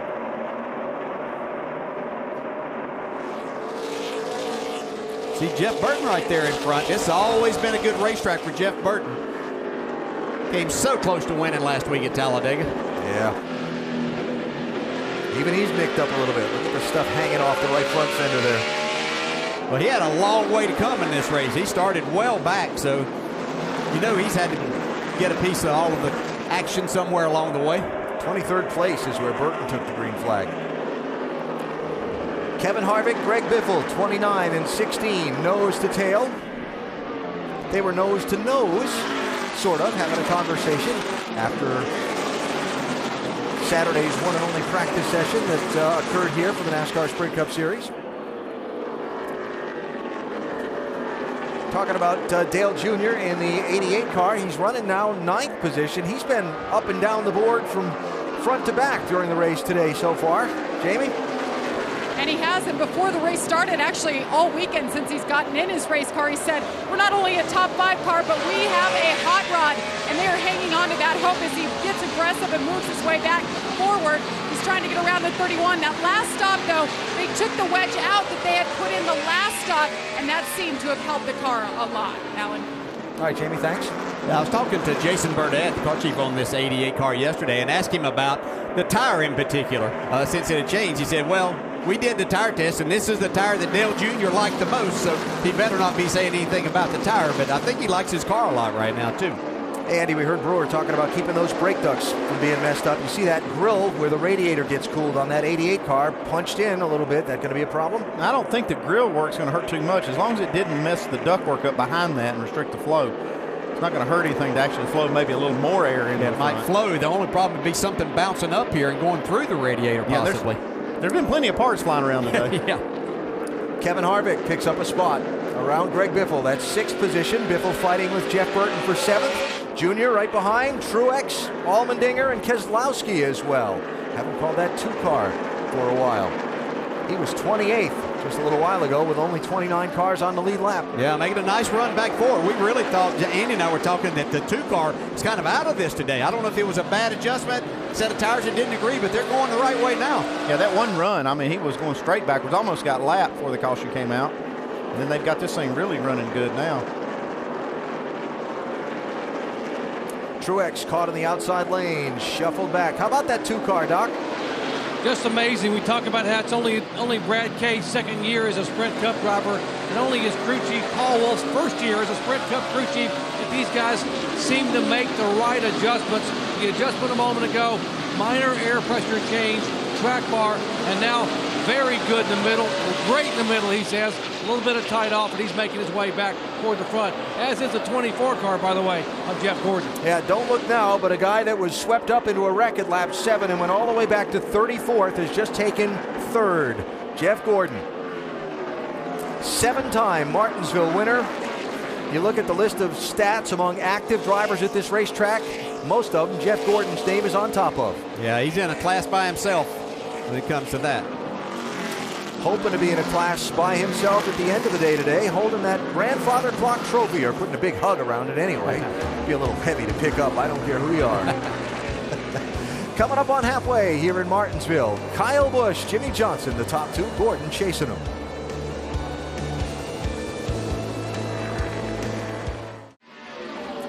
As the NASCAR Sprint Cup Series season winds down, so does the season for the NHRA drag racers, the Big O Tires NHRA Nationals.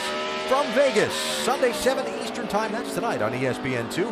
NASCAR Now, late night tonight, post-race wrap-up, 10 Eastern Time, ESPN2, and our Monday roundtable. We'll break it all down and talk about all the issues from today's race, Monday 2:30 Eastern Time. Next weekend, it's on to Texas Motor Speedway. The campers are already setting up in the campgrounds out there, I hear.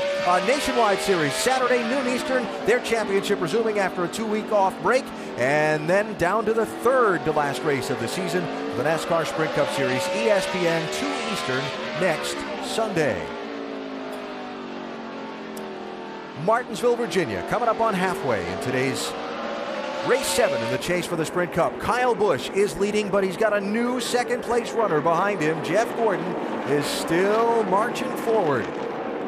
Whatever they've done to this 24 car on these recent pit stops, Jamie, it's worked. They have had their work cut out for him. Alan Gustafson, his crew chief. Alan, I don't know what you've done to your car or your driver. You guys are moving in the right direction. What is going on right now? Yeah, the car's been good. We just had some problems with that early incident and really couldn't show what we had. You know, everybody knows this is Jeff's place. He's awesome here. So we just needed some track position, and the track's rubbered up. That's helped us. We've had to anticipate that. I talked to you earlier this morning. That's what we've struggled with the last couple of times here, is being right when the track gets rubbered up, and for now looks like we got it. They fell back all the way to 41st after that contact early, Alan. Unbelievable. 11 pit stops today for the 24 car after that early incident. Here he is closing on Kyle Busch to take the lead. Yeah, and he was talking about the track rubbering up. You get that, especially that buildup down in turns 3 and 4. And I always thought that's where Jeff Gordon was so good here, maneuvering his car around that and getting speed when everybody else seemed to struggle. You can see he's got him right there battling for the lead now. It seems like it took just a little longer today for it to rubber up with this new right side tire. Now that it has, though, Jeff Gordon's car really come to life. Little opening there. Can he get that 24 to stick? Got him. He's getting such a run off the corner. And new leader. The guy who was 34th, 8 laps into the race, Jeff Gordon. Look at it. The front end's mashed in. The right rear's hanging out a little bit there. And he is driven back to the front. The Brewer said you can knock the fenders and things off of it. Don't mess with this brake. That's right. Looks like he's in good shape there. Jeff Gordon has had a ton of success at this Martinsville racetrack over the years, and he says the place just suits his driving style. It just suits my style, how I brake. You know, in the way I brake, it just allows us to work on the car in a way to carry momentum through the corners and get the drive off that you need, and have a car that you can drive deep in the corners to make passes, as well as, you know, make up time when you need it. Well, Jeff Gordon has that car suited to his style today because he has driven it all the way through the top 5 to the front. Yeah, that wasn't the case early on for Jeff Gordon at this racetrack. We were up here on a test session, and it was actually, we were all up here 3 days, and Jeff Gordon worked hard, and he hadn't had a lot of success before that. He came back and has been almost unbeatable since that time. Change of third position. Denny Hamlin by Jimmy Johnson. So the 48 car fading a little bit here. It's this longer green flag run has gone on. And new 5th place runner Kevin Harvick is up into the number 5 spot. There's a little knot of cars there for just a minute. But Harvick is in 5th with Matt Kenseth, Dale Jr. and A.J. Allmendinger right behind him in 6th, 7th, and 8th positions. All that going on while Carl Edwards runs in 25th position. And Tony Stewart runs in 21st position. Not the day this 14 car was looking for, Doc. They were up front earlier. They were. Thought they were going to have a really good race car to continue to drop and continue to work on the car. In fact, here's what Tony had to say a moment ago about where they are right now. I've got the same balance I've had from the drop of the green flag to now. It's not, there's nothing we've done that's made it change that same spot. We've got the same thing. They have changed wedge, track bar, air pressure. You heard Tony say the balance is the same. Still tight in the middle and tight off. So here's what they're going to do. Tony said, I don't care if we lose a lap. We got to make this car better. So next time, let's take our time, put a rubber in the right rear. Let's close up the left rear shocks. We got to make a change that will work. We'll get back there if we can get the car better. Alan? All right, Doc, thanks. So again, Tony languishing back in 21st position at the moment as we come up on halfway in today's race. Jeff Gordon out in front. One of 11 different drivers that have paced today's race. He's put that gap on a pretty good race for second. Denny Hamlin has caught Kyle Busch in traffic. Put a little pressure on him there.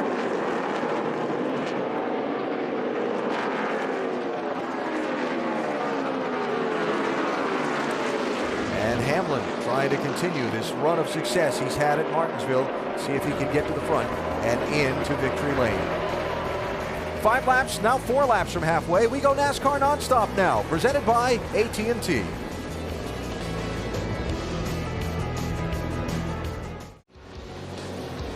We have just crossed the midway point of today's NASCAR Sprint Cup Series race at Martinsville Speedway, and the championship leader, Carl Edwards, is about to get lapped by the race leader, Jeff Gordon. Gordon out in front. Kyle Busch has led the most laps so far today. Edwards, after starting on pole, did lead a good chunk of the opening stretch of this race, but a rugged event that has seen 8 cautions wave, and some different pit strategies played during those cautions have shuffled the 99 back into the field, and now he's going a lap down. And most of those rivaling him for the championship at the moment are pretty well up in the standings. Speaking of Matt Kenseth and Kyle Busch and Kevin Harvick. A lap down in that 99, Dave, can't be good news. No, he's been talking about the car not turning in the center of the corner, but the general vibe I got from him and from his crew chief Bob Osborne this morning was that for Martinsville, we're about where we always are. They did go back to a more traditional setup versus the experimenting they were doing in the spring, but I didn't get the idea that after yesterday's only practice, they had anything special. And remember, they haven't been good here. So this is not a huge surprise to them, I don't believe, although they certainly want to try to work on the car and get ahead of where they've been before. Now this was the race that made Carl Edwards nervous of those remaining between himself and potentially wrapping his hands around a Sprint Cup Series championship trophy. This one. 2.5 mile tracks left. Texas and Homestead, Miami. They've been good at those. And Mark Martin turned around, caution out. And a huge break for Carl Edwards because that... around that 38. Hey, come on, on outside. That caution came out before leader Jeff Gordon put another car a lap down. So just like Marty Smith said in the countdown show, that he's had a lot of good luck this year. That was another great break for the 99 team. Mark Martin was 20th at the time when he got turned around off of turn number 4. And you were talking about Edwards being good at Texas and at Homestead. We'll see here Mark Martin trying to make a pass. See him get up on the curb just by himself. Trying to stay off of the 00 David Rudeman, and whoa, close call right there. Gets it headed back in the right direction. I was going to mention Matt Kenseth has been really good on these mile and a half too, and Matt's having a pretty solid day here himself. Yep. So Mark Martin gets it back going again, and again he was running in 20th position at the time he lost a lap. He's now in 26th position before he got it righted. There is that commitment line for pit road. Jeff Gordon, the leaders, coming in. Pit stops will be at lap 260, 10 laps past halfway. Mike? Jack Kanowski asking Jimmy Johnson how much of an adjustment he needs. Johnson saying he's only a little bit tight center and off, about a 2 on a 10 scale. They'll go to work on the chassis one more time and a 4-tire change in the 48, Jim. Alan Gustafson telling Jeff Gordon, you're doing great, man. Keep doing what you're doing. 4 tires, they'll fill it up with Sunoco fuel. No adjustments, Doc. Matt Kenseth still a little bit free off. They have no more room to go on the air pressure. They're going to go down a half a round on the track bar with 17. Dave. Kyle Busch says he lost the lead because he didn't have throttle, because he needed forward bite, and because the car was tight in the center track bar and wedge adjustment, in addition to the full Sunoco fuel load he's going to get. And it's close at the line, guys. It's close, but Coca-Cola Race Off Pit Road shows Jeff Gordon holding that spot. Jimmy Johnson's crew getting it done. Up a couple of spots. Denny Hamlin's going to slide back a couple of spots as we get set for the next restart. So Gordon holding the lead through the set of pit stops. Carl Edwards, the free pass, going to be back on the lead lap. And caution number 9 is out here at Martinsville Speedway. We go NASCAR nonstop, presented by AT&T.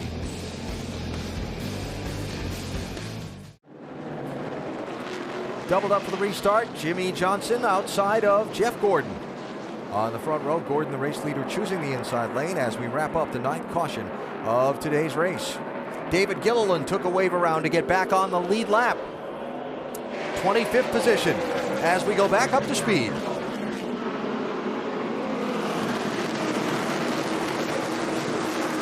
Like all the teammates playing nice. They all lined up front. 2 Hendrick cars and 2 Gibbs cars. Matt Kenseth inside of Kevin Harvick, 5th place, 17 and 29. And here comes Brad Keselowski continuing his nice rally. Harvick trying to cut him off. Keselowski sticks his nose in. That was a nice pass by Keselowski. Harvick going to get a break there in a space in front of his Childress teammate, Jeff Burton. Denny Hamlin let Kyle Busch go there, knowing that he's a little faster on the start of this. Denny really likes to conserve his rear tires for later in the run.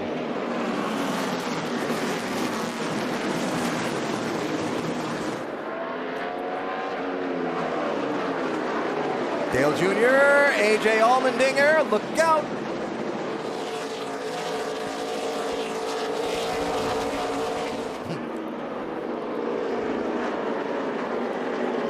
That big curving on the inside of these corners here at Martinsville. I was waiting for somebody to bounce off that.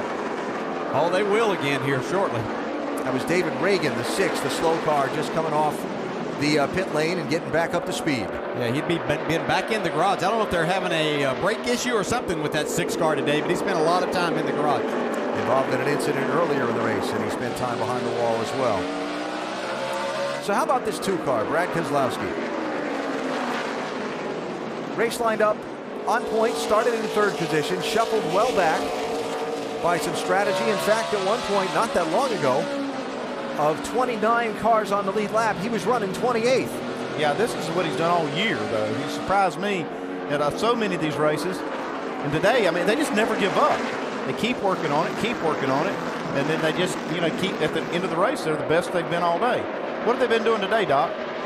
Well, they made several adjustments, Andy, but the key for Brad, he told me before the race, was simply seat time. Remember, he's only run 3 total races at this racetrack. And remember, he was one of the cars that did the Goodyear tire test back in August. And in the tire test, this car, the 2 car, ran 413 laps over 2 days.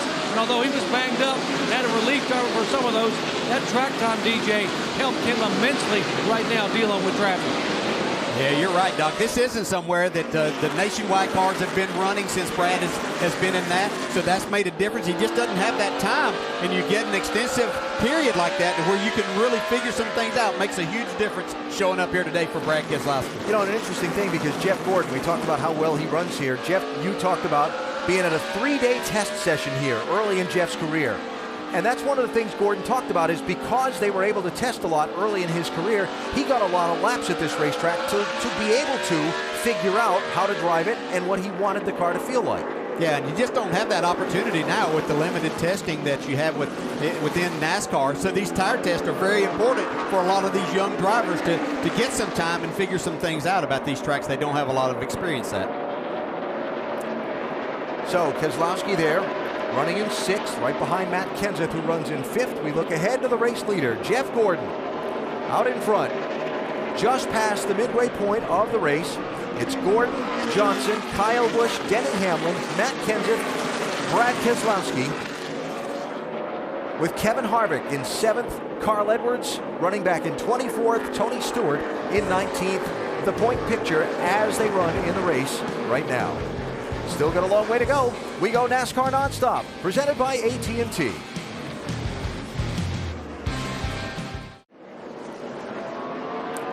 Race for the lead looks like that here at Martinsville. Jeff Gordon with that much of an advantage on Jimmy Johnson, with still 220 laps to go in today's short track slugfest. A lot of the guys up front are guys involved in the chase for the NASCAR Sprint Cup. Let's go up to speed and check on some of these front runners. Jamie, what are they saying in that 24 pit? Well, I was talking to crew chief Alan Gustafson this morning about the points situation. This team came in 10th. They have an average finish in the chase of 20th. By far not the expectations that they or anybody else expected. So Alan told me their goal was to win in this next 4 weeks. They want to get their momentum back. And the run they've had today, you can't imagine a better momentum booster, Mike. Jamie, we all know how much of a motivator Chad Knaus can be. So when I spoke with him this morning, I asked him what he has told his team, considering they find themselves in a very deep hole with just 4 races to go. He looked at me and said, nothing. I've told them nothing. They don't need to hear it. They're champions. They know what they need to do. They've been working on this car throughout the course of the afternoon. It started off loose. They've corrected that. It's been just a touch tight since they've made a series of wedge adjustments, but otherwise very good. They can improve on it slightly, but Jimmy, otherwise very happy, Dave. Denny Hamlin is far down in the chase for the championship, Mike, but he says he wants to win before the end of the year for one reason, to finish at least 8th in points. He's done that every year so far in his career, and he's not there at the start of today's race.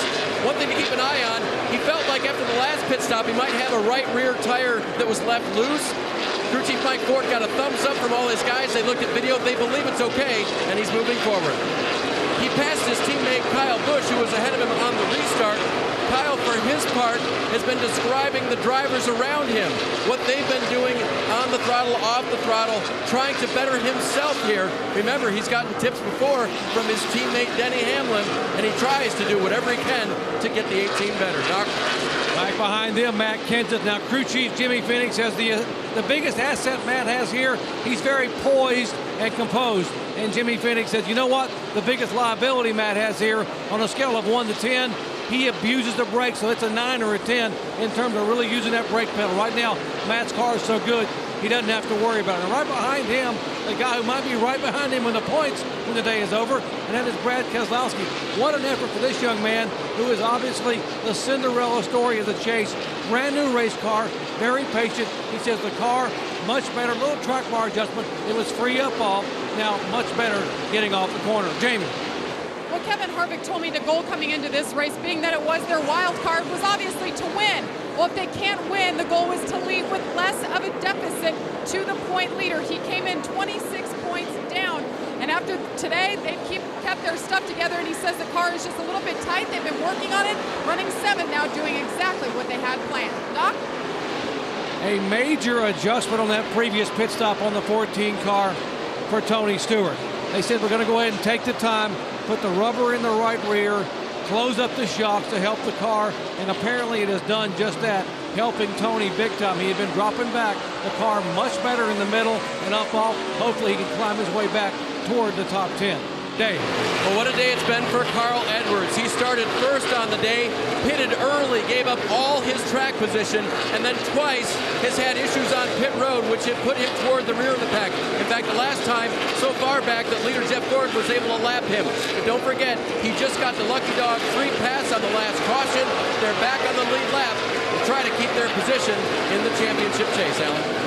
Yeah, going to need to get going to keep from getting lapped again by Jeff Gordon. And as far as championship is concerned, remember at 1 point per position with Edwards 24th and Kenseth 5th. That's 19 points. Carl's looking to give it up to his teammate and rival for this championship. Jeff Gordon leads. We go NASCAR Nonstop, presented by AT&T.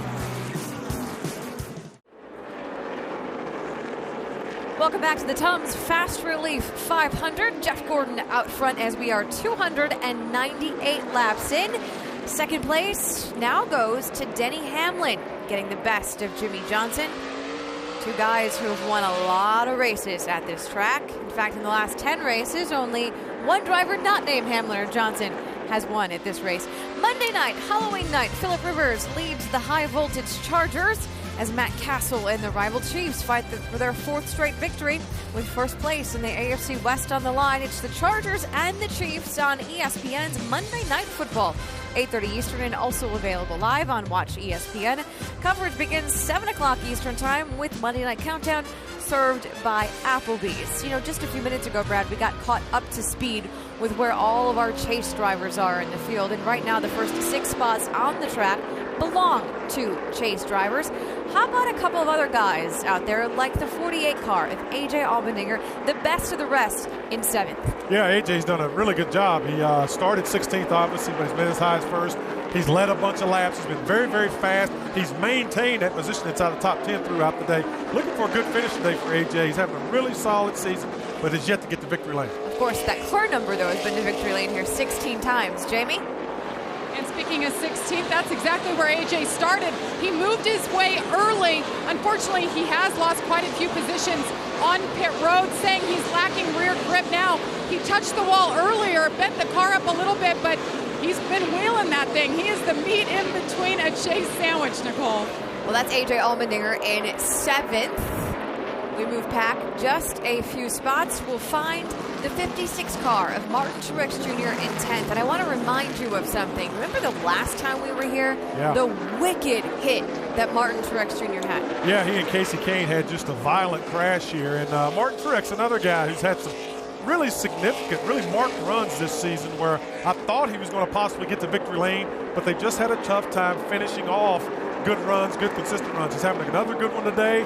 Hopefully Martin can make a good day out of this and possibly get towards victory lane. One of the closest battles on the track right now is for 10th between Montoya and Martin Truex Jr. And just behind Juan Pablo Montoya, you'll find the 31 car of Jeff Burton, who just last weekend got his first top 5 in more than a year. Right now, he's running 12th. Another guy, another race team that could use a little bit of love is this 31 car and his team. They've really struggled this year, got behind the 8-ball, did not have any decent runs for quite a while. Got last week to where they almost had a chance to win, got beat by his teammate. But right now, he's been very solid. Hopefully, Jeff can maintain that. We'll see what he does at the end of the day. Mike, what do you got on that 31? Well, you know, Nicole, I spoke with him during driver introductions this afternoon. He was pretty upbeat, optimistic, thought he had a pretty good race car. But early on in the race, and you can take a real close look at that left rear quarter panel, pretty torn up, got involved in an early incident. The team went to work, and they've salvaged a pretty good race car. They're running close to the top 10 right now. At lap 268, not too long ago, he radioed in saying this is the best the car has been all day. Well, that's Jeff Burton, currently running in 12th. 308 laps in of this 500-lap race. It is Jeff Gordon out front with Denny Hamlin in 2nd. Jimmy Johnson is in 3rd. The guy who came into the day as the points leader, Carl Edwards, the 99 car, about to go a lap down another time. Time to go NASCAR Nonstop. You won't miss a thing when we go to break. It's NASCAR Nonstop presented by AT&T as we roll on from Martinsville. Chase race number 7.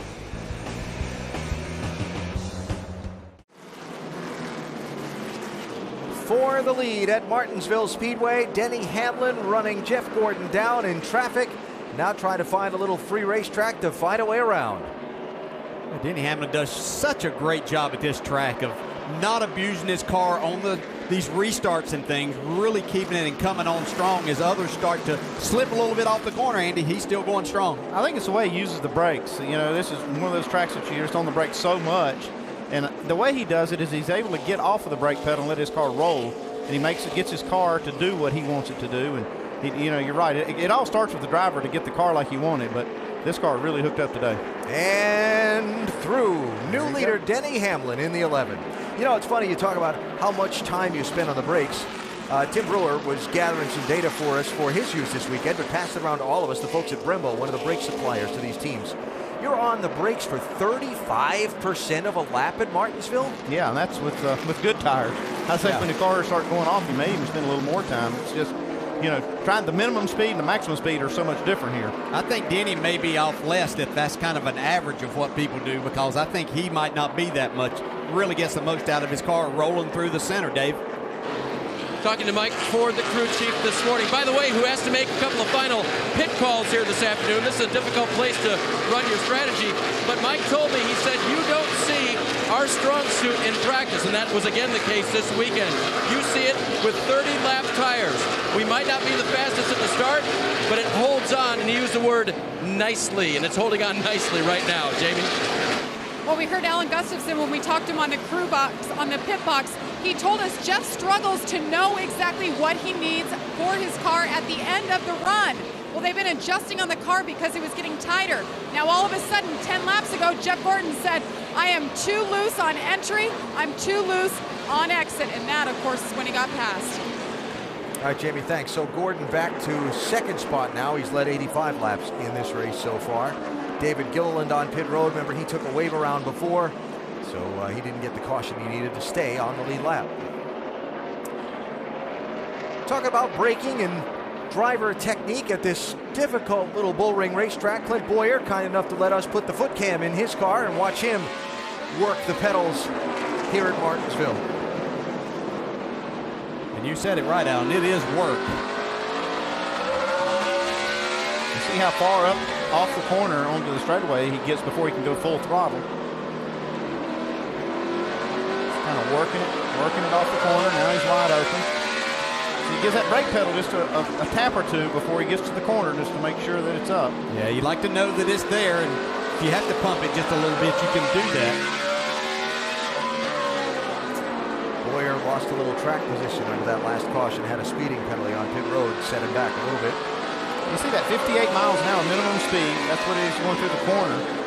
It's all the way up in the almost 120 miles an hour on the straightaway. That's why the brakes take such abuse. I mean, they do this, 1,000 times during this race. 3,500-pound race car you're trying to slow down. That's a heavy vehicle. With about 900 horsepower. And I don't care how good a shape a driver's in. When you leave here, you wake up tomorrow morning, your left leg, the muscles in it are extremely sore. You'll feel like that you just encountered the biggest workout you've ever done. Because you did. Yeah, pretty much. Yeah, and your leg isn't like straight out. You kind of got it in that position to push the pedal, so I would say so. So a little ride around Martinsville with Clint Boyer working hard in that 33 car. Boyer running in the 19th position in the 33 car, while Denny Hamlin in that 11 is out in front, moving away from Jeff Gordon just a little bit. There's the gap to Gordon. And then that's a second from Hamlin back to Gordon. Now another second from Gordon back to Jimmy Johnson in that 48 car. Update on the 5-time champ from Mike. Well, Alan, as we heard a couple of weeks ago, Jimmy may not necessarily think Jack Knaus is a good cheerleader, but he knows he's a pretty good coach and is willing to take direction. Did a really good job, bud. You are still way faster than these guys rolling through the center. You get all the way to there, and then it just stops. What do you want me to do now? Doing a good job. I'm just saying maybe you can back up your entry a little bit. Get tighter. Want to go back to the gas and show the nose at front throttle. That's fine. And Johnson has taken that advice. Chad came over the radio not too long ago saying that was a really good lap. Johnson's only concern was he feels like he might be getting the brakes a little bit hot getting into the corner so hard. Yeah, some of this, what we talked about earlier, when we started the show, is how the crew chief can see the car real well on the short track, and he can help give a little bit of that feedback back to the driver when he compares what he's doing to what other cars are doing. Yeah, you could probably overlay, if we had Denny Hamlin and Jeff Gordon, their style a little bit.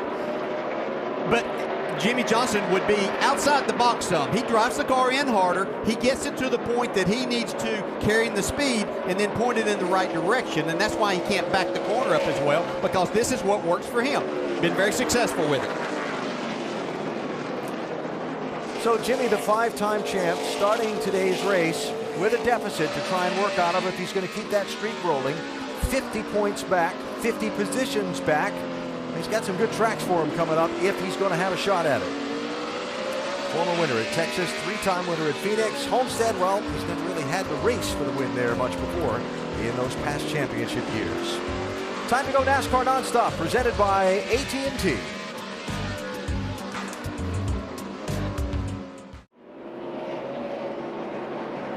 Denny Hamlin has opened that gap on Jeff Gordon. That is 1.098 seconds, and there is Jimmy Johnson, 48 car, those neon yellow numbers. Also in the picture, Jimmy, the 3rd place car, closing in on his teammate for that runner-up spot. This race had a crazy beginning to it. We had 8 caution flags before this race was 200 laps old. Now we've kind of settled in where we've just had the 1 yellow in this last little while of the race. Does anyone here feel like the aggression has eased, or are we just in kind of a pause? Oh, kind of, yeah, kind of a pause. Yeah, if we get another caution to bunch them up, then we're going to see it ramp up once again, because it's going to be getting time to start maneuvering yourself to try to get the best finish or the win. We generally see here a series of cautions late in the race where the field gets bunched up once and then the bumpers start to bounce. We'll see if that pattern continues today. 18 and 17, Kyle Busch, Matt Kenseth, 4th and 5th positions. Note Kurt Busch has gone a lap down in that 22 car. Kurt running in 20th spot. David Ruderman, Clint Boyer, Paul Menard also overtaken by the leader and put a lap down. Tell you what, solid job by Matt Kenseth and the 17 team here today. Yeah, I think we have to look now if he can finish this off today. That obviously he's going to be the points leader probably if he goes on with this. But you know, the favorite as far as the championship, because the mile and a half he's been really strong at. And the guy he's chasing, Kyle Busch, Dave. Allen, to watch the 18 car today, because in the spring when they led 151 laps but finished 3rd, the problem was that they had a long run car and they couldn't do much with the short run. You mentioned it earlier, a 20-lap run at the end was their downfall. Today it seems kind of the opposite, and right now as the run gets longer and longer, Kyle's saying his car is tight in the center, tight up off the corner. It doesn't seem to be good and as good at the end of these runs. So Kyle hoping those bumpers begin to bounce and we get a series of cautions at the end of this one.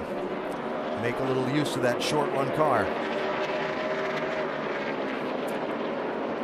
And Kenseth going to slide underneath Kyle and pick up that number 4 spot. Nice job, Matt.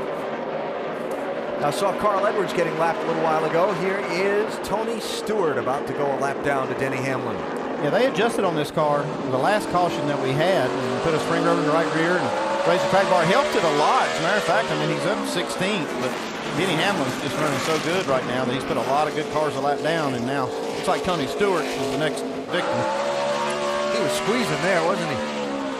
You could see Tony wasn't giving Denny any extra room right there. He's doing all that he can to slow this progress down to Denny Hamlin, but he may be able to hold him back for a few laps, and Denny might run out of pace. You see just how, when Denny has to, he can drive this car down into the corner, but it's not his normal way of making time during every lap. And that's how he's able to do that, because he doesn't overheat the brakes. He's got a lot of reserve there. So when he does need to charge the corner to get position on somebody, he's got it to do. Well, Tony fighting hard, though, and what he's able to do when he keeps Denny down there, where Denny's been wide around that strip right there, that rubber buildup, Denny's having to kind of run his right side through that, and it's making it difficult. Yeah, he's been straddling that. I watched Jimmy Johnson, Jeff Gordon, and Denny Hamlin straddle that, where you see that rubber buildup through both corners. Not able to do that, like you said, underneath Tony. Tony knows if he can get Denny blocked in behind the 5 and the 31 that they're coming up on here, that he might have a chance here still. Well, which way's the 5 going to go? Up to the outside in front of Stewart, now back down to the inside. Well, that 14's closer to a teammate. Uh-oh, 9 car. To the 5. Uh-oh, now what? Well, you may have to punt somebody right here. Kind of like that? Yep. Looks like you sound like you've done this before. Well, I've watched these guys. Yeah. What was the conversation? I can't remember if it was Dale Earnhardt or not. It sounds like something he'd say. You bump him, let him know you're there. You nudge him to let him know you're faster. And then if he still doesn't give you a little room, going around. Goodbye. All right, there's the bump. Yep.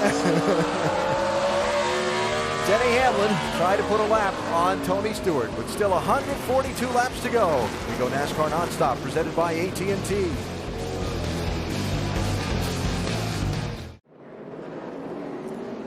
As you saw, caution out, David Gilliland with troubles.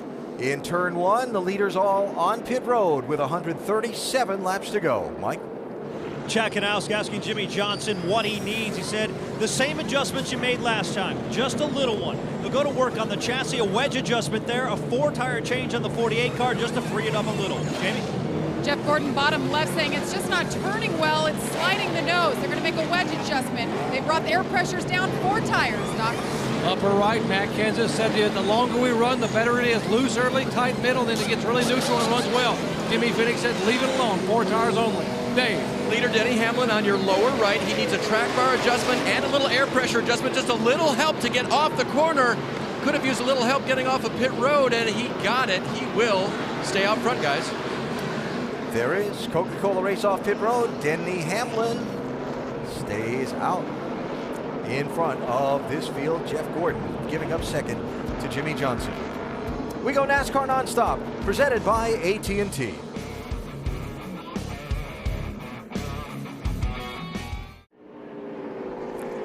And a lap away from the restart here at Martinsville with 133 laps to go. A couple of stories to tidy up. Brad Keselowski going to be in the outside of the 3rd row for the restart in the 2. Remember that race he won at Bristol and the discussion of the timing lines and how he maximized his space in the timing lines on pit road? Watch what he's doing today here at Martinsville. It might look familiar. Yeah, he's just inside of a timing line, so he can race all the way to the exit of pit road before he starts his next timing line. He's gained a few spots today doing that. Beat the 31. Nice job, guys. So the 2 car up to the 6th position by working the speed trap to his benefit. So Denny Hamlin with Jimmy Johnson outside of him, Jeff Gordon behind him, then Kenseth, Kyle Busch, Brad Keselowski.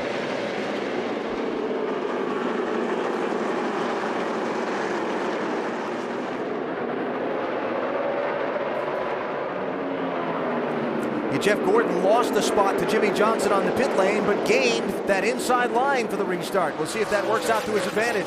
Yeah, it could be beneficial for him to be down on that inside. Jimmy's making it tough, though.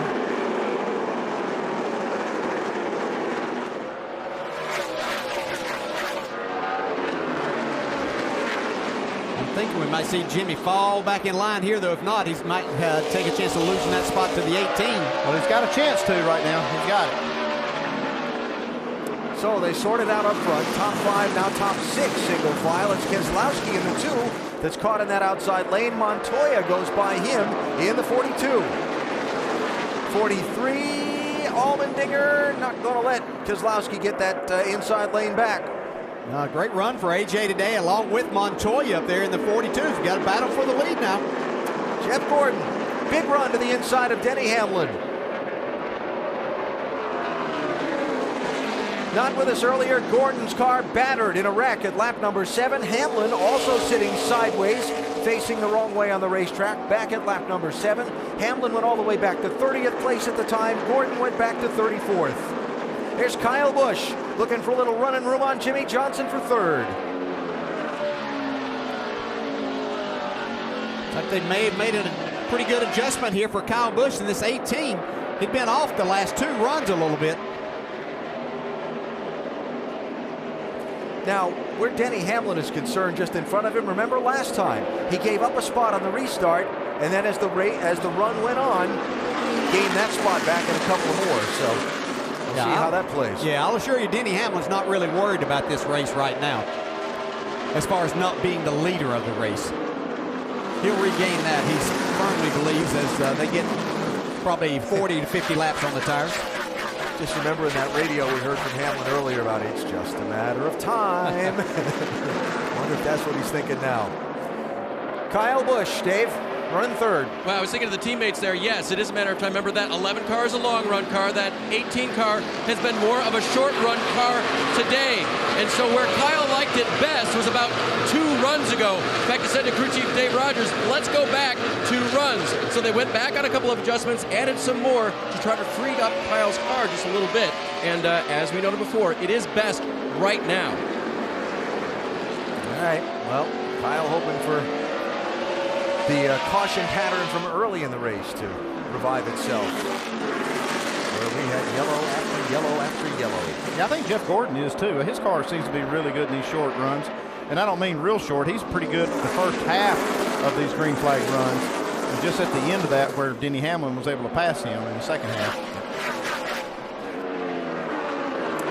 Just a follow-up on that Brad Keselowski thing we showed you just before the restart, with him maximizing the timing lines on pit road, and some numbers to go with it.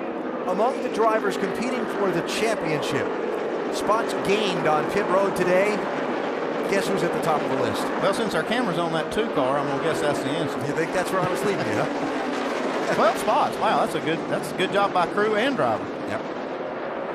And back to the race for third, Jimmy Johnson, 48, trying to get a spot on Kyle Busch in the 18.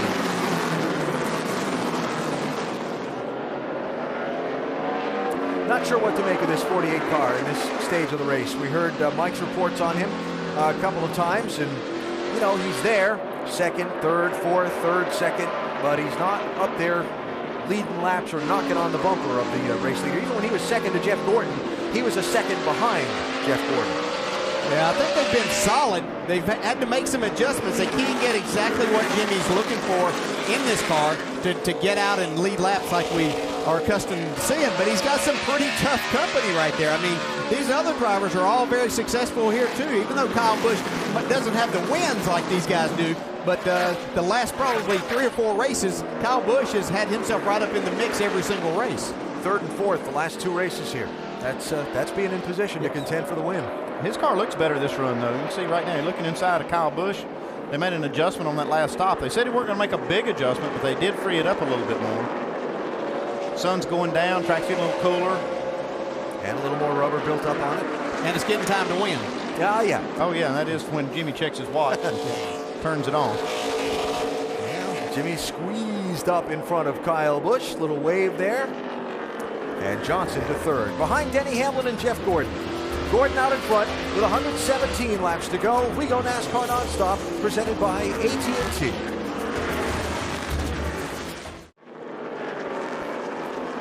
The master of Martinsville, Jeff Gordon, the 7-time winner, today going over 3,000 laps led at this racetrack.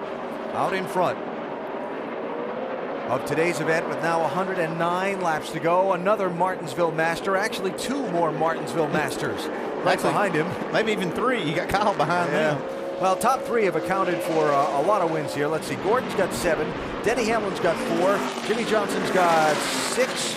17. That's 17 by my addition, and I even carried the 1. So you win a couple, you don't even get included. Now, while Matt Kenseth runs in 5th position, Carl Edwards is back in 20th. Championship picture as you look, with still those 108 laps to go. It's big. Now, before the last caution, Tony Stewart racing all he could against Denny Hamlin to stay in front of him. Well, the caution came out. It kept Stewart on the lead lap.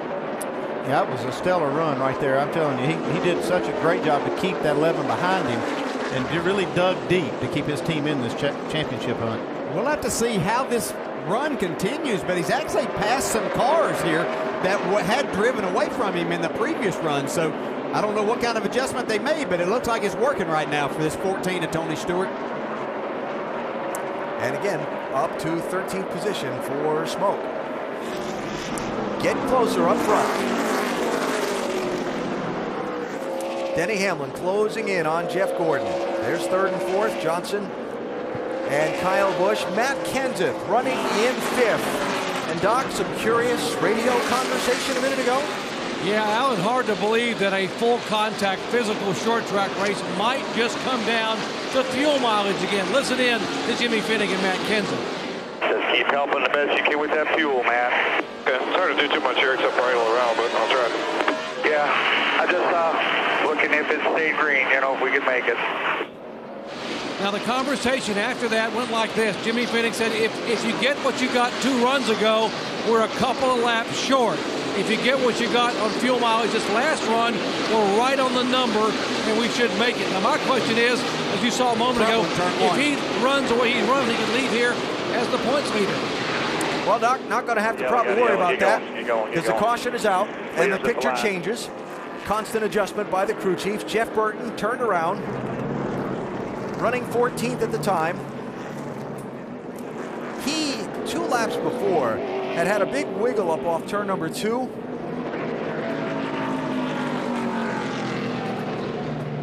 And then had the spin down in turns 1 and 2. See that left rear tire, looks like he's had some contact with somebody. Now pit stops for the leaders. Going to take that fuel to the finish out of question. Question is, who gets the lead off the pit stops? Mike? Johnson hits his marks. The team goes to work on the right side. A track bar adjustment as they complete their service there. A 4-tire stop once again for the 48. Jamie? Jeff Gordon saying it was an improvement after the changes last stop. Just 4 tires and fuel for the 24. Doc? 17 car Matt Kenseth just put 4 tires, fill it up with Sunoco fuel, and otherwise don't touch it. The car is that good. Dave. Denny Hamlin was asked how the chassis was. He says it's fine. 4 tires and fuel is the call. He said, let's get it. He's going to be beat off pit road by a few cars may have taken only 2 tires, Alan. Tony Stewart, Kevin Harvick, and more.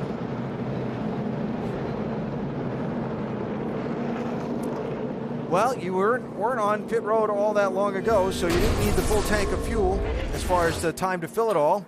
Ooh, how about that? A little chain reaction. Yep.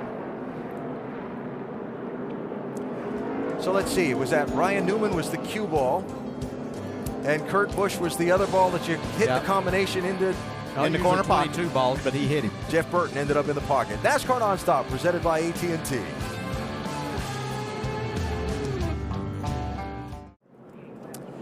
Back live, Martinsville Speedway.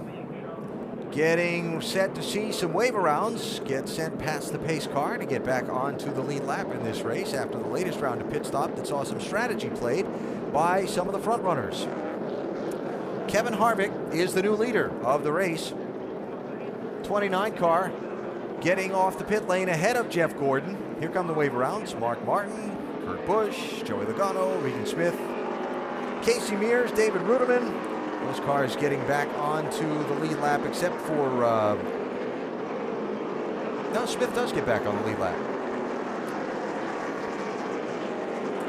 So Kevin Harvick and Tony Stewart, 2 cars in that inside lane for the restart. Left side tires only on their pit stops. It's not what we're used to seeing for a 2-tire change. No, those left sides seem to be wearing a lot this weekend. We saw Kevin Harvick change just less early in the race, and it seemed to work then. We'll see now that the track rubber does. Jamie? I'll tell you, it's strange to call a pit stop and say left sides only, but you guys are right. 29 took him, lap 31 pit stop, and it worked for him. The reason they said they took it this time is because there's nowhere on the rights, and we're going green now. 96 laps to go.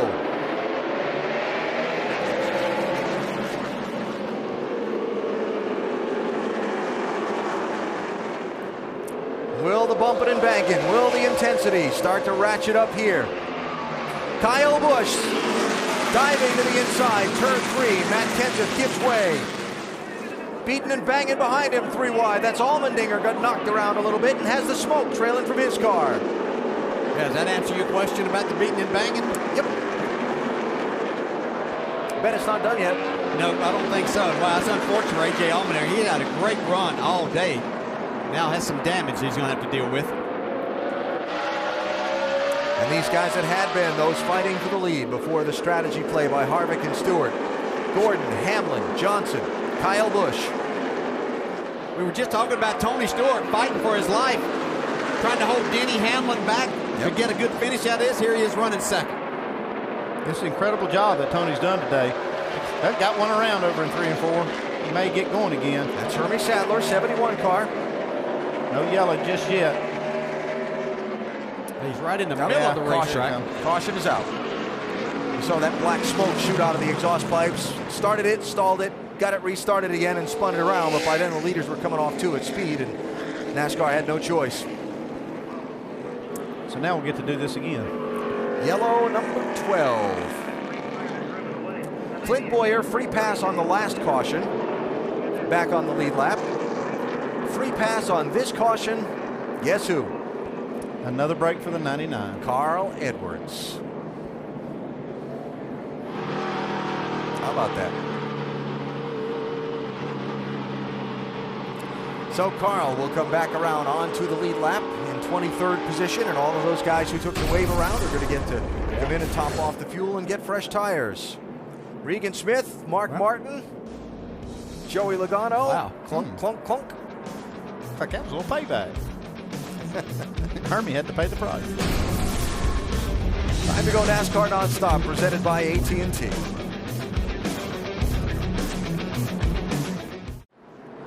Down to the late stages at Martinsville in the Tums Fast Relief 500. Restart with 88 laps to go. Kevin Harvick, 29. Tony Stewart, 14.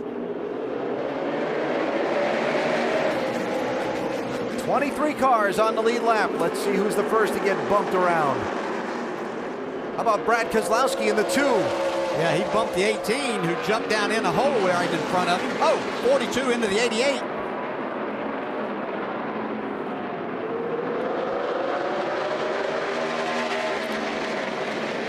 Tony Stewart trying to get that lead in that outside lane. He got it the last lap at the line. Not enough to clear Harvick, though.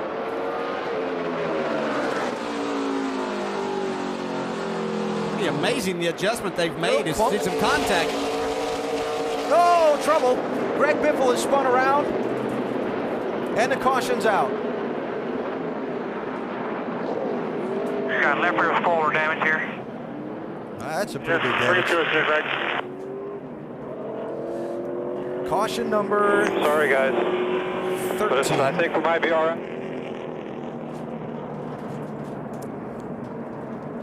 Greg running 14th at the time.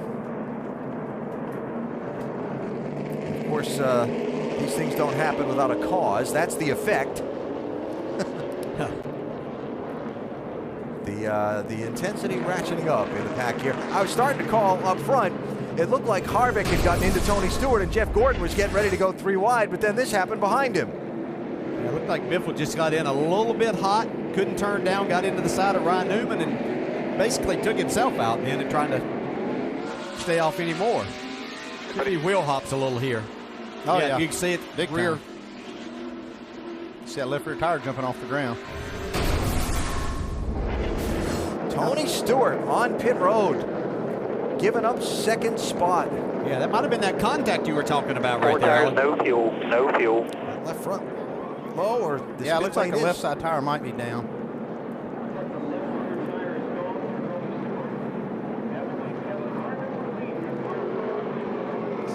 So, Tony Stewart giving up second, Doc. And they said to go ahead and put on 4 tires. He had a vibration. Remember, last time in, he took on left sides only, but he had to run really, really hard to try to get around the 29 car on the restart on the outside. He thought he had a tire going down. Wasn't sure which one. They're going to go ahead and put all 4 on. And after an incredible comeback, now the unscheduled stop and Stewart is down and away. Well, that's going to cost him a lot of track position. Something don't feel right.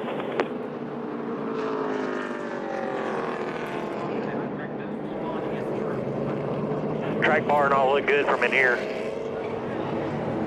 It's lifting the right front corner up. All right, so let's go back and look at what happened. Tony Stewart racing Kevin Harvick for the lead. Jeff Gordon closing in on them. And watch this.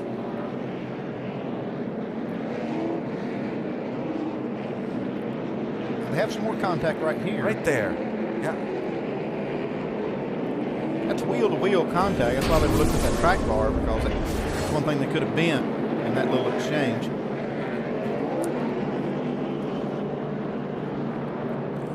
about the 29 car, Jamie? And Gil Martin here, you just saw the replay. Has Kevin said anything about his car? Any damage?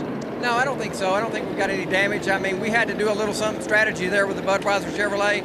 I mean, our car's been about a 8th, 9th place car all day long, and that's just not going to quite get it. So we'll see if this thing turns into a wreck fest here in the last 80 laps and turn this thing into a top 5 finish. 29 may have been on the safe side, Doc. Yeah, Tony Stewart thought he had a flat tire. They came in either a tire or possibly with contact. Maybe he had cut a valve stem off.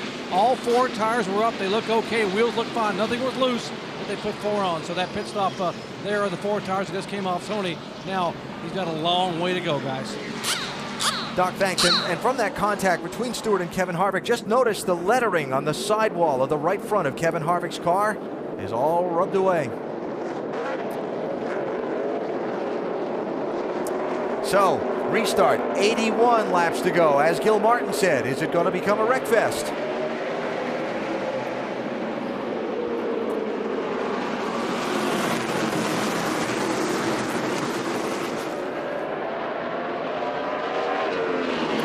Greg Biffle's damaged car. That's going to really shuffle these leaders up now, having a lap car get in the mix this early.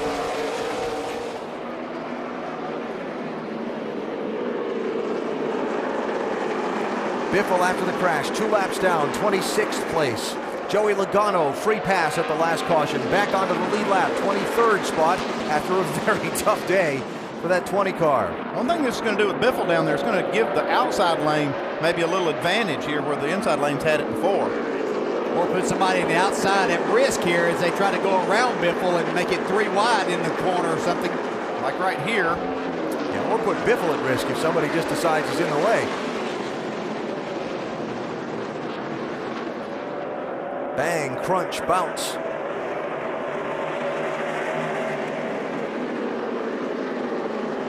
Oh, 3 wide there. Vickers on the outside. Well, they almost got spun there. I think that's a good call, Greg. Go to the back of that line. Nowhere to hide, though, really. Yep. So Harvick has gotten away into the lead. A little contact there. Jeff Burton, it looks like. Maybe getting a nudge. Remember, some of these guys like Kurt Busch, they were a lap down, took a wave around a little while ago, came down pit road, are on slightly fresher tires than the race leaders, and they're desperate to make up some ground. Could play out for a big advantage for some of those drivers that have been struggling all day. Got that, took that risk that they took with the wave around and then got a nice break. So see if they can parlay that into something really good. Burton running well earlier when he got spun around in turns 1 and 2. Trying to make a rally in that 31 car. He's up to 14th.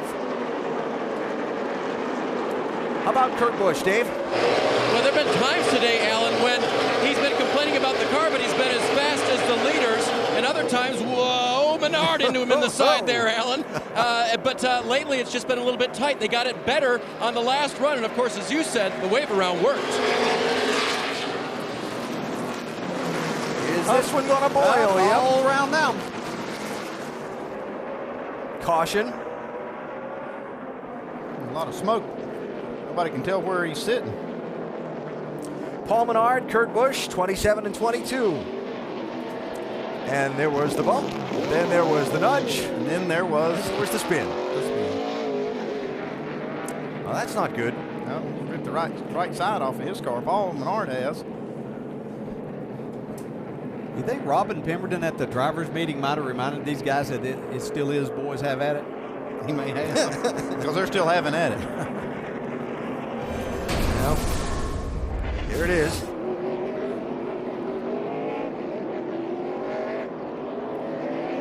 I don't think that was intentional. Menard was just trying to complete the pass there. What do you think Kirk thinks? I guarantee you what he thinks. And it's probably not kind. Just one prominent lead lap car, not to the discredit of anyone else, but the championship leader who just got a free pass a little while ago, one of the few lead lap cars to come onto the pit lane here. 30-mile-an-hour pit road speed limit. Carl crosses that speed zone and can give that gas a little burst down to his pit stall. Dave? The championship leader coming into today, that will be a track bar adjustment. You saw the wrench in the rear window. His car has still tight. They wanted to raise the track bar a little bit to try to help him turn through the center of the corner. Well, he's going to have fresher tires than a lot of these guys in front of him. I don't know. You've been in position of racing for one of these championships before, Dale, but if it's me and I'm Carl Edwards and I get to the last stages of a Martinsville race like this that's had as many incidents and you can feel the temper starting to boil, I'm kind of concerned.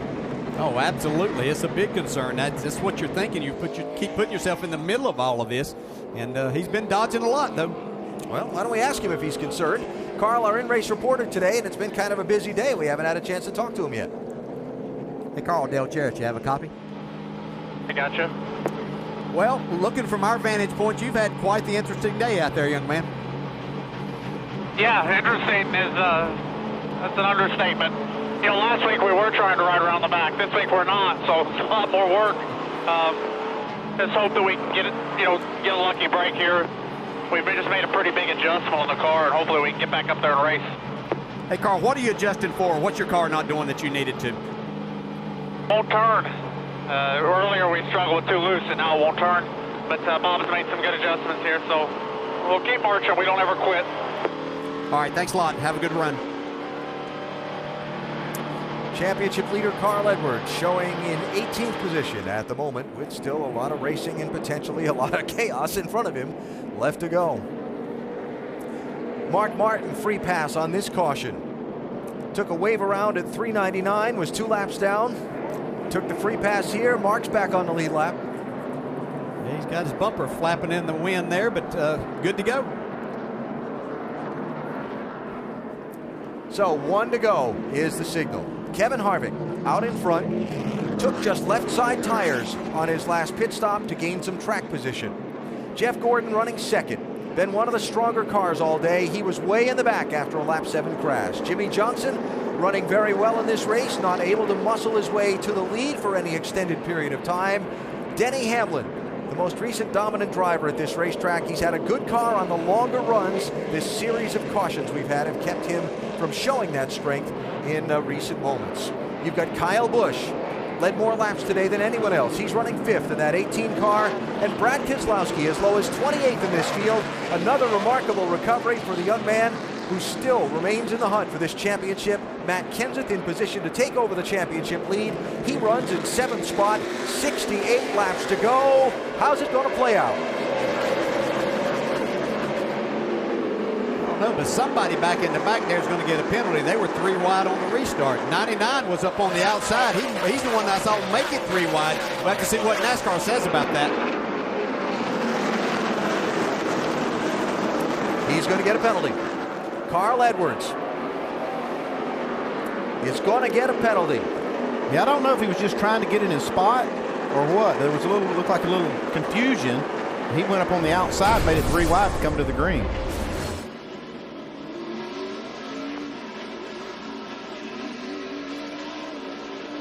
Supposed to let you in. Green flag, green flag, green flag. Just 2 wide inside. All right, so. Looking in the middle, 31, you're 3. Let's explain. NASCAR can be giving instructions to where you're supposed to be on the restart, but all that's supposed to be done by the time you get to turn 3.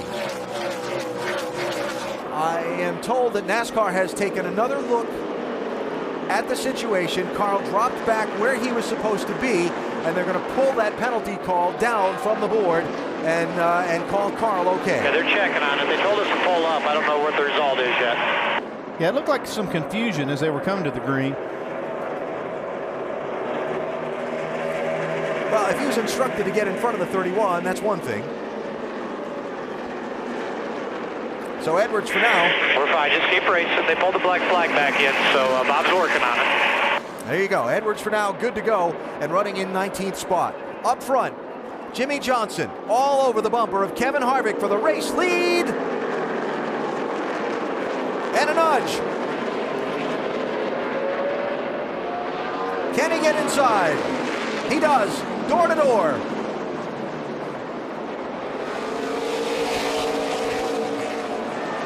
Harvick's got a choice here. Does he hang to the outside of Johnson, or can he shut the door before Jeff Gordon gets onto his inside? He's not going to have that choice. Yeah, he might have to wait till 2 or 3 more passes. 48. I think this is where these guys with 4 tires, and we're getting down almost 60 laps to go here, they knew it was time to get by Kevin Harvick and settle this amongst himself.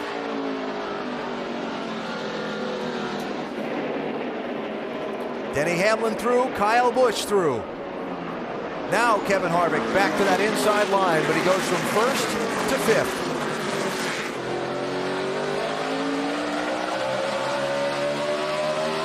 And maybe more. Here's Brad Keselowski. Oh, what a great run this has been for Brad Keselowski as he tries to march his way up into the top 5 now.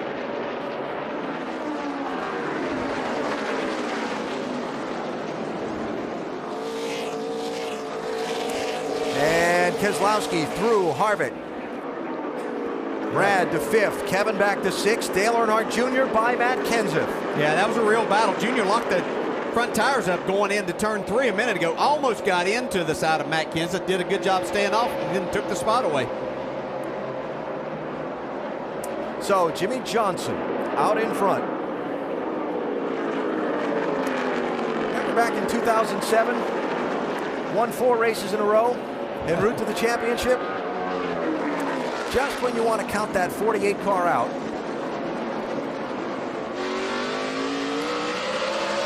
he shows that maybe that's not a wise thing to do. Mike? No, guys, you know, Jimmy commented on the situation they were in before the race. He said, we're not a team that will lay down. We will not quit. We will fight for every race win from here on out. Obviously, he's showing that he's true to his word. Spoke with him earlier today.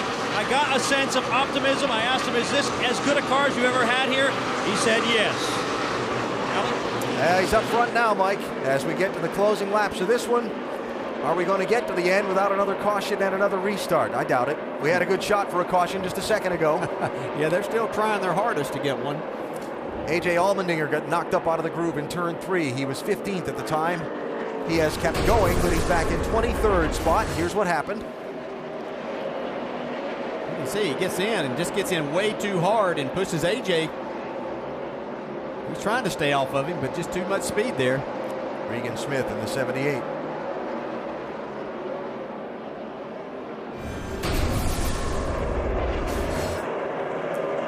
So again, Allmendinger 15th to 23rd in that exchange. Ken Schrader 32 is a couple of laps down there in 25th place. Schrader's done a nice job here today, though. Not racing a lot in the Cup Series, but nice run. And not an easy track. 3rd, 4th, 5th, Denny Hamlin, Kyle Busch, Brad Keselowski. Does Denny Hamlin get the long run that he needs at the end of this race? Hasn't had it lately. He just about have to have this race go green to have a long enough run for his car to come around. Here comes Tony now with his 4 new tires. It's like he's already rubbed the letters off the right front of that set. Remember, he pitted from 2nd a little while ago, went back to 23rd. Got a few spots on this last caution when some other people pitted, and he didn't. But Stewart now up to 10th place and trying to roll. Yeah, Keselowski's working hard on the back bumper of Kyle Busch. I don't know if he's using up too much of his car. You can see him smoke the tires. Yeah, he slid that left front. He slid that left front really bad getting in the corner that time. Better hope he didn't flat spot it. Last couple of corners. He did that going into turn 3 as well. And given where you are in the championship, that may be the time you talked about earlier. The crew chief watching the whole racetrack from the pit box. That may be the time to pass that message and say, okay. Yeah, we still got 50 laps to go. I would just tell him just to kind of cool it there, just ride right behind that 18. If your car's better, you'll end up getting by. Matt Kenseth, 17. Slipping back a little bit. He's back to 8th spot. Brian Vickers up here battling. He hit everything in the first 50 laps except the pace car, and here he is up in the top 10. Never give up. They're long races. A lot of action still to go. We'll continue to watch it in the final 49 laps at Martinsville as we go NASCAR Nonstop, presented by AT&T.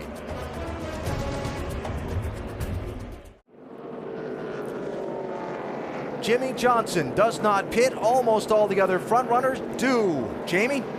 Jeff Gordon, one of those, saying the car was getting better. They still wanted to bring him in for a track bar adjustment. They work on the right side of the car. He said it's getting to where they want it to be as they go around. They're going to take 4 tires for Jeff Gordon. Doc. Big break for Brad Kay. He had abused that left front tire coming in. They will put 4 tires on his Dodge. Dave. Hamlin gives up 3rd place. 4 tires go on the car, and they will make a track bar adjustment for a race car that was loose. And some more strategy being played as well. Dale Earnhardt Jr., Tony Stewart, going to be the first 2 off the pit lane. Our Coca-Cola race off pit road. Mark Martin as well. Don't forget Stewart just put tires on not too long ago. Well, Martinsville's a tight little racetrack. Things can get a little tight on pit road as well. A little 3 wide action here as they try to exit. That's not good for your fender or the right front tire. Or the left rear for Harbin. And Matt Kenseth involved in what brought us to the caution flag. Oh, wow. Yeah, they're hard to drive like that. Holy cow. You see how high the back of that car came up? And then he had the brakes on so hard the wheels were hopping. Yeah, they had battled for probably 6 or 8 laps. Looked like a fairly clean pass that Vickers had made on him. He's wrecking. Yellow's out. That Yellow. was a race for 8th place. And if you're Matt Kenseth, you're involved in this championship. You've got a lot to lose if this 83 car tends to come back out onto the racetrack and exact a little bit of revenge. So a lot going on, a lot of drama, a lot of intrigue as we get to the final laps at Martinsville.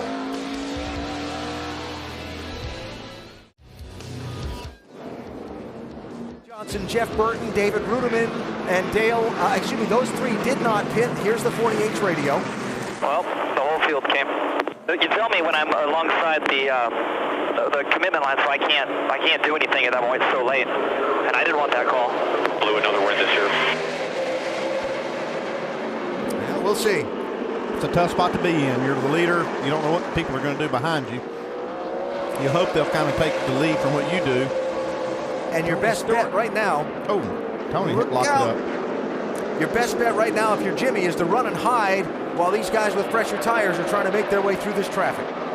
Tony Stewart's on a mission, though. I can tell you that. He battled hard earlier, if you remember, just staying on the lead lap with Denny Hamlin leading. Now he sees an opportunity to win. 31 Burton, 00 Ruderman did not hit. Trouble. Kyle Busch, Matt Kenseth around. And so's the 18. Montoya's involved. Bigger story, 17 car, Matt Kenseth. Second in the championship, up against the wall. With Big a lot damage. of damage. Looks like they can get it fixed and get him back out there, though, without losing too much. Nope, take that back. Looks like he's broken the track bar. Oh, boy. He'll be making a trip to the garage. Right front out of the lead. Corner there, guys come down and then pop the right front going into 3. All right. You can see how that rear end's going back and forth. They're going to have to go back to the garage and replace that, or at least behind the wall. Well, track bars broke off the thing.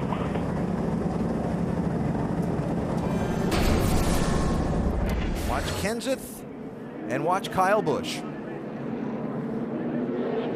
See, Matt's already locking it up, getting into the corner. He'd gotten in too hard. See the smoke. They said on that little bit of radio, we just heard him say, I thought I heard him say the right front was down when he went into the corner, or went down when he hit the brakes.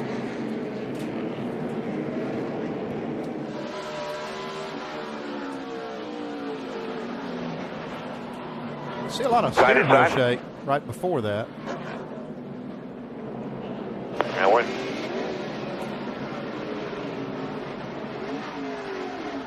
Oh man, spinning.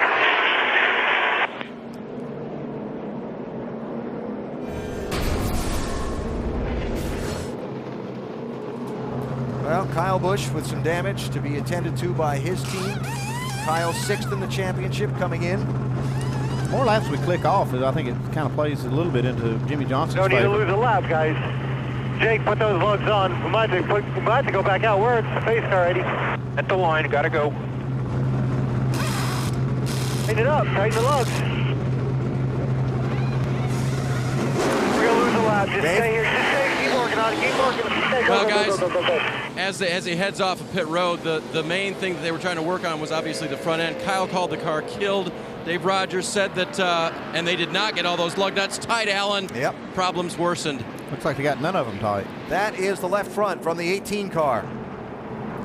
That's what Dave Rogers was saying. Get those lugs on. Yeah, we're just trying to save a lap and kind of change their plan in the middle of the pit stop.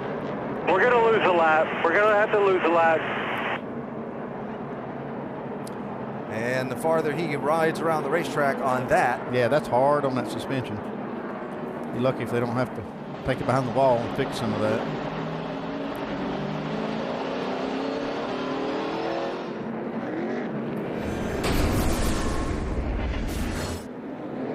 See, putting lug nuts on the left side, you have a guy picking them up off the ground, and there's some confusion. The guy on the left front didn't know whether to take them off or put them on, and didn't get any of them tight. If he just got one lug nut tight, it would have been enough to come back around. And there she goes. Really, the one would have held that wheel? Yeah, oh yeah, one would have held it, at least for a lap. Yeah, under that, going at that speed. With no load on it. Boy, what a bad couple of weeks for Kyle Busch. It just, 2 times last week running along and finding traffic, and then right there, no fault of his own. And so while Kyle comes back around to have that car reattended to, Matt Kenseth has taken his car to the garage area. There is the 17, Doc. Well, you saw the track bar was broken. The left rear caliper is broken. They're going to cap off the brake line there. They're going to get the porta power to the left front to be able to cut some of the suspension away, try to get some wheel clearance. They realize that a possible championship is easing away here as they're talking about what else they got to do in the front of the car, and obviously a lot of time back here in the garage area trying to repair this battered Ford for Matt Kenseth. So Matt Kenseth, who's run up in the top 5 for most of this race, now shows back in 25th place and dropping. And that, a critical moment in this championship. You see now why they call this track one of the wild card tracks. It's just anything can happen. And we still have 32 laps to go, so there's time for a lot more to happen. And back to the incident with Brian Vickers, right? You stop and think, okay, well, did some contact that happened there cause something like that? Well, they had another pit stop, right? Fresh tires on the car. So I'm wondering if something happened after that restart, some contact in traffic or something that might have gotten a fender in on that right front tire or something and caused that crash. Yeah, could have very well done that, but running into the back of the 83 could have certainly pushed that back enough that would have created that. Well, here's one other possibility is his brake pedal could. This is we're late in the race, 460 laps in. Could have been having some brake issues and all in that tight traffic. If that pedal goes to the floor, we saw with the 33 car and that in-car camera how you tap that brake to make sure it's there. That thing could have gone to the floor on Matt, and that's exactly what would have happened if that was the case. I'm not saying that's what happened, but that can happen here. So Jimmy Johnson and Jeff Burton, the guys in the top 2 spots here, after not pitting under the last caution. Tony Stewart first with some fresh tires, up to 3rd here. How about the thoughts on this 31 and their status right now, Mike? We're about to find out, talking with Jeff Burton's crew chief, Luke Lambert. Just a handful of laps here before the checkers fly. It's been an interesting day for you. Some guys behind you on fresh tires. What do you expect to happen? Well, it's all going to depend on how this restart goes. That's going to be the most important thing. Being on the bottom is really important here, so hopefully we can get a good restart, get to the bottom soon, and make stuff happen here. Alan, this morning Luke told me the key was to keep the nose clean on this race car. Early on it got damaged, but they've rallied from behind and got this thing in contention to win. It's beaten, it's battered, but it's still going. And Jeff Burton second for the restart when they double them up. A lot of things that will catch a driver's attention as he gets ready to go racing, particularly depending on which lane he ends up being in for the restart. Yeah, and Jimmy Johnson's going to have his choice, and that's been the inside lane, but there's a lot of oil entering what was oil. They put Speedy Dry down on it, but that's still going to be extremely slick, so what do you choose now? Well, where I see that streak, he could start on the inside and maybe straddle that. That'd be pretty accurate with it, though, wouldn't he? Some of that's that streak of rubber there as well. It's been worked into the racetrack through the course of this race. Wow. A lot to think about. 29 to go. Carl Edwards, championship leader starting the day, is in 13th spot, DJ. Hey, Carl, Dale Jarrett again. You got us? Gotcha, Dale. Well, this championship deal keeps changing by the second, but you've got yourself in a pretty good position now. Better knock on some wood, buddy. Don't jinx me now. We just got to make it to the end of this thing. Our car is a lot better balanced right now. So, you know, if I can just get a good restart, stay out of trouble, and maybe pick off a couple spots, this is going to be a good day. But still got a lot left to go. Okay, good luck, and I found some wood to knock on here for you. You're good to go. In-race reporter today, Carl Edwards. Doubling up for the restart. Jimmy Johnson, Jeff Burton, 48-31. David Rudiman, 00. On older tires, then Tony Stewart, Jeff Gordon, Brad Keselowski, and the others chasing him. It's gotten wild here in the late going. Yeah. Rudiman up there battling for a win. We saw him sideways down in turns 1 and 2 earlier in the day. See what he's got left here at the end. Restart's going to be with 27 laps to go. What's going to happen now?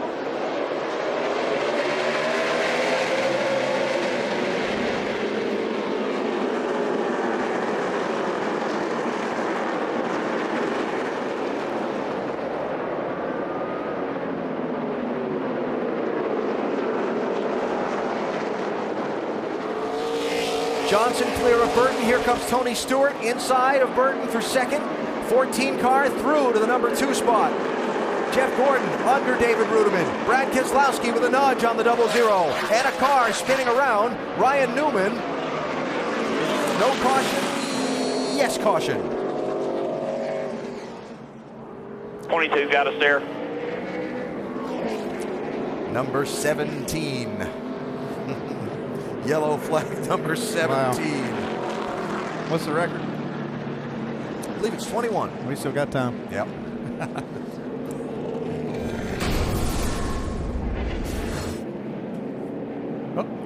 See Kurt Busch just getting sideways there, down into the corner, bounced up into Ryan Newman. We had seen that earlier where it was a little reversed whenever Newman bounced into the 22, who then hit somebody else.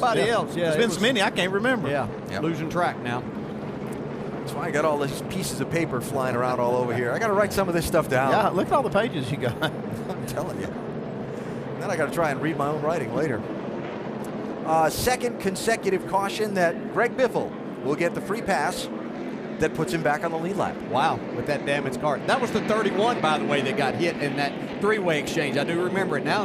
Jeff Burton is battling for the win.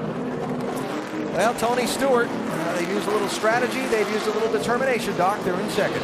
Yeah, how about that 3 times, Darian? You guys have been outside the top 20 and have fought your way back now. He's on 2 fresh left side tires. Does he have enough car and tires to handle that, to be able to get by the 48? I really think so. Tony's been doing a great job. It's been a frustrating day falling back, having to come back forward, but he's done an awesome job with Alphos Depot Mobile 1 Chevy, and we'll see what he's got here. All right, Darian Grubb from nearby Floyd, Virginia. He is the pride of Floyd, hoping to be able to get maybe a top 5 finish for his driver today. Jamie. Well, Gil Martin for Kevin Harvick called it. He said it's going to be a wreck fest here toward the end, and it is. Based on who you guys are racing around, no tires, 2 tires, what do you think you have here in the end? Well, I don't know. It's so hard to tell what's going to happen right here because everybody's driving way over their head, and there's a lot of stuff going to happen. I just hope our Budweiser Chevrolet comes out of this somewhat unscathed anyway. You told me this was going to be a wild card. How stressed are you as a crew chief right now? Well, I mean, it's really stressful right now. I feel like you're eating razor blades right now. I'm sure everybody does because it's just it's going to come down to this last lap and everybody's going to beat and bang. So it won't surprise me if they come over the line upside down. Oh, geez. You heard it from Gil. Alan? Jeff Gordon kind of more sarcastically expressing the same emotion a second ago. It's good to see that everybody still hates everybody out there, you know? You guys all talk all nice about each other, say all the right things, but I beg to differ after watching today. You ain't seen nothing yet, big boy. 22 to go.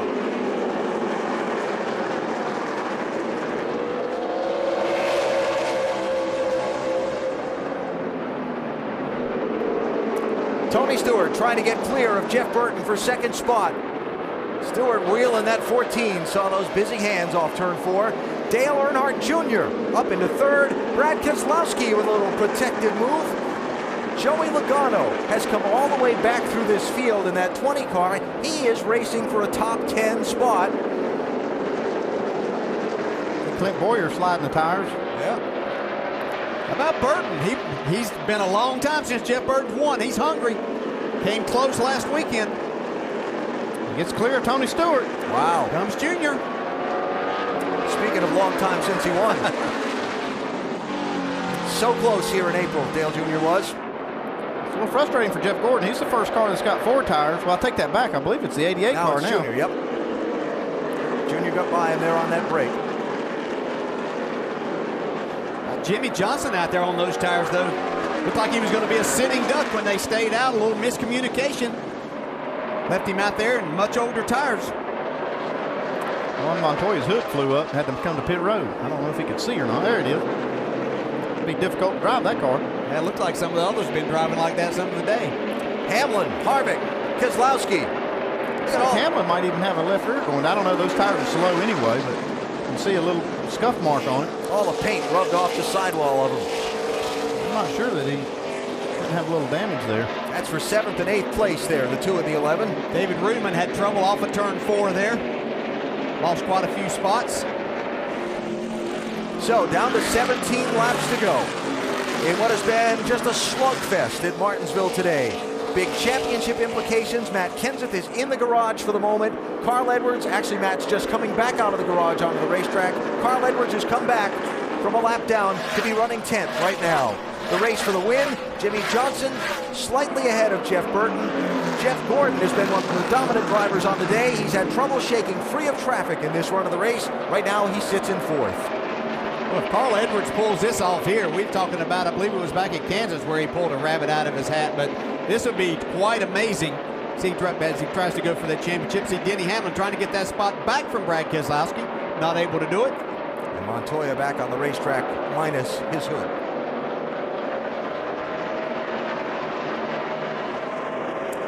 There is Carl Edwards running in 10th. Oh, that's how Rudeman got out of the groove there. Coming through. Pardon me, time to go. And Hamlin clears Keselowski. That's for 7th place. Denny, one of the stronger cars over a long run in this race.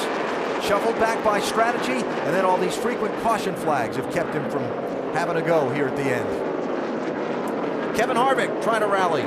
Remember, went from 1st to 5th earlier when he got locked up on that outside lane after a restart. Now around Dale Earnhardt Jr. to get back to 5th place. No mercy on the guy in front of me. No mercy. Dale Jr. He hadn't shown much all day. 2nd place. Stewart inside of Burton.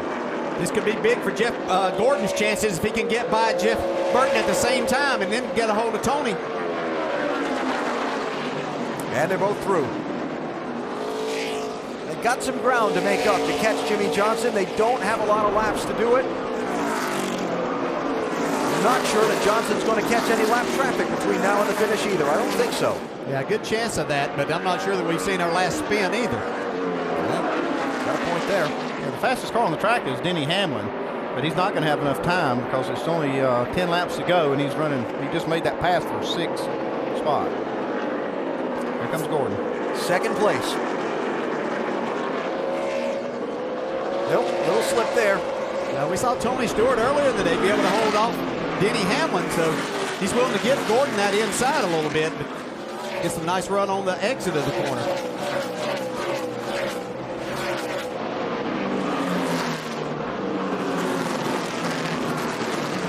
Harvick trying to move forward after that slip back.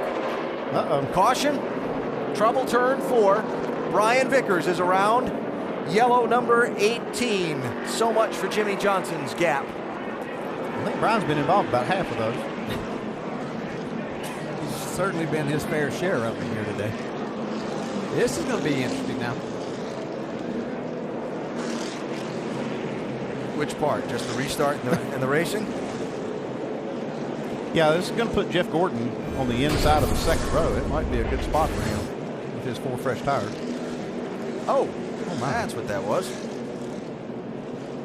Matt Kenseth had just come back on the racetrack. Might have done this Red Bull Toyota in now. We're done.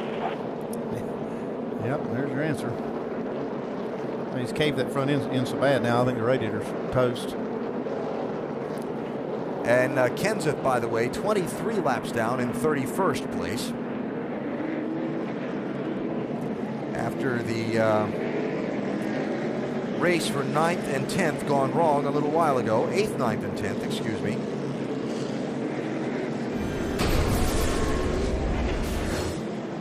This was the race for position I was alluding to. Brian Vickers had raced Matt hard for several laps.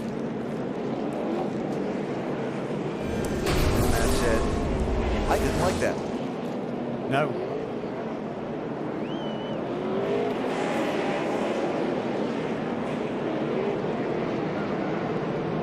Season highs. Wow, 106 laps of caution. Yeah.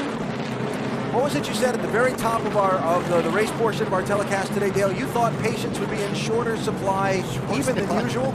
Yeah. And did you see this coming? They far exceeded my expectations. I can honestly say that. 5 laps to go in the race. How many laps of racing are there going to be left? Jamie? Well, Jeff Gordon's led 113 laps today. He's going to line up on the inside. 3rd. How do you like your chances? I mean, it's going to be tough, but we got to do it. We're in position to do it. We've got the car to do it, got the driver to do it. This is what it's all about, making it happen. So, Jeff's going to get it done. I know we've seen a lot of cautions today. How happy were you to see that caution? That's the only one I wanted right there. He's a happy man right now, Alan Gustafson. Alan? Well, they've gotten a shot. The yellow are racing Jimmy Johnson's lead of about a second.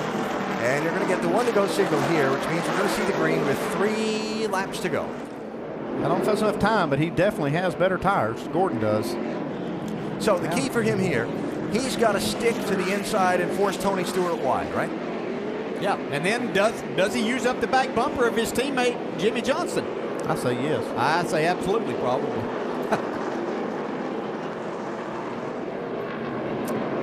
Interesting.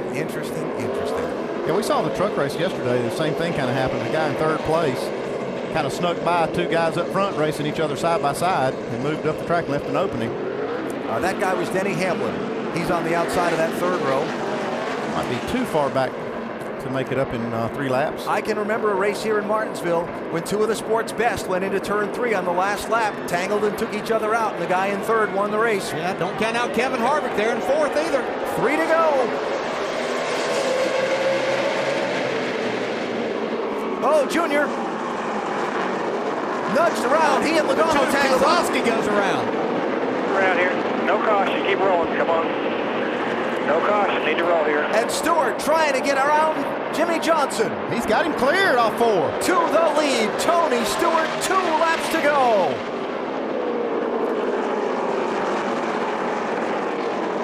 Do they get to the white flag without another yellow?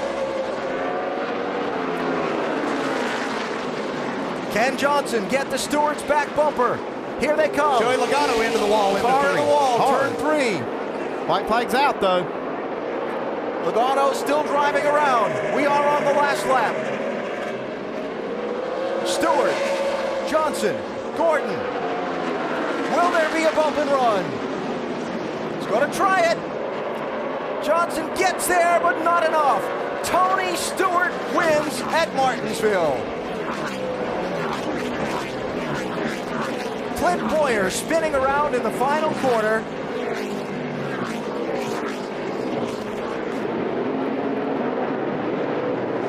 Just shy of the finish. How about Tony Stewart, who's run Get the flag, man. so poorly at this racetrack the last couple of races? They got the up front starting spot when qualifying was rained out. They got shuffled back. They used strategy to get back to the front, and a timely win in his bid for the championship. I've seen some gutsy runs, but that one right there, they dug deep. This whole team did. Tony, by staying on the lead lap when they were trying to lap him, coming around here and working on this car, this is incredible. Nothing feels better than a win like this. No, you were talking about them running poorly. Recently, they ran poorly in the middle of this race. Almost getting lapped and then fought back, made some changes. Here they are. How about our Goodyear winning moment from Tony Stewart?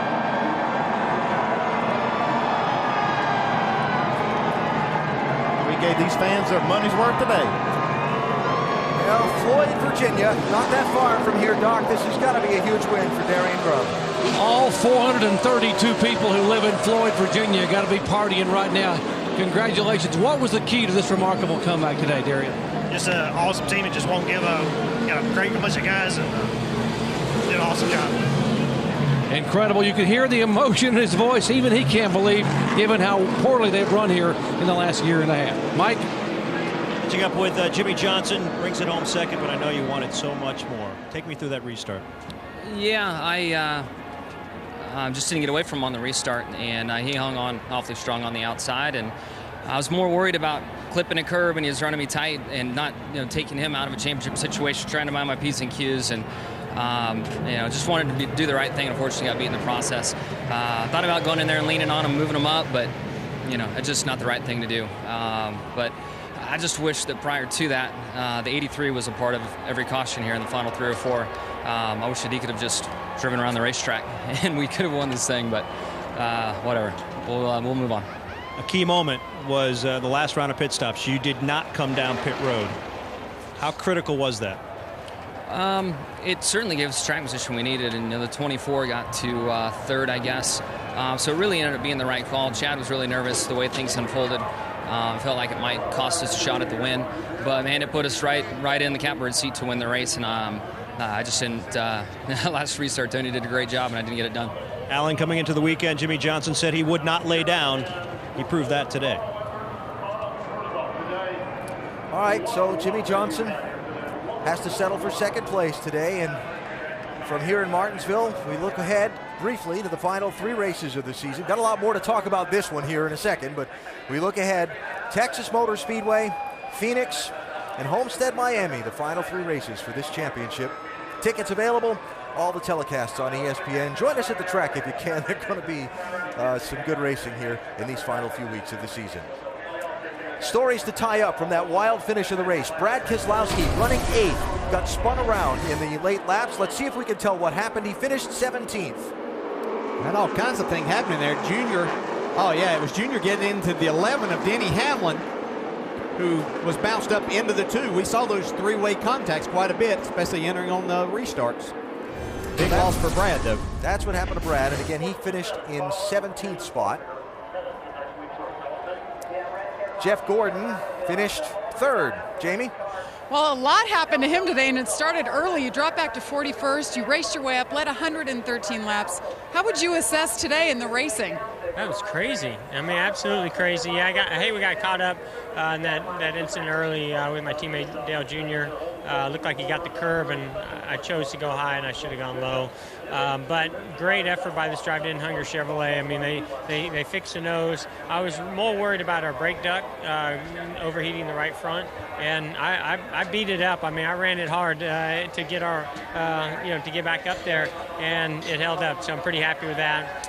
The last 2 runs, I don't know if it's just adjustments we made or what. We just kind of lost the edge that we had at one time, especially on the short run. So I really didn't have much for those guys there at the end, and we needed more green flag runs than we did. So, hey, 3rd, great, and, gosh, so close to getting win 200 for Rick Hendrick. I thought Jimmy had it there for a second, but great effort by Tony Stewart. When things get tough, you got to watch out for that guy, and he really put one on him. I didn't think he could pass Jimmy on the outside. Congratulations to you. 650th start. He brings it home 3rd. Alan? All right, Jamie, thanks. Brad Keselowski, Ryan Newman, a lot of disappointed drivers after the end of this one, walking away from their cars. Championship standings, at the end of the day, Carl Edwards, with his 9th place finish, is going to come out 8 points ahead of Tony Stewart as we head to the final 3 races. Kevin Harvick gaining a little bit of ground today. Matt Kenseth losing a chunk as a result of his 31st place finish. We head to Napa Victory Circle where Tony Stewart is celebrating his 3rd win in the chase. Doc?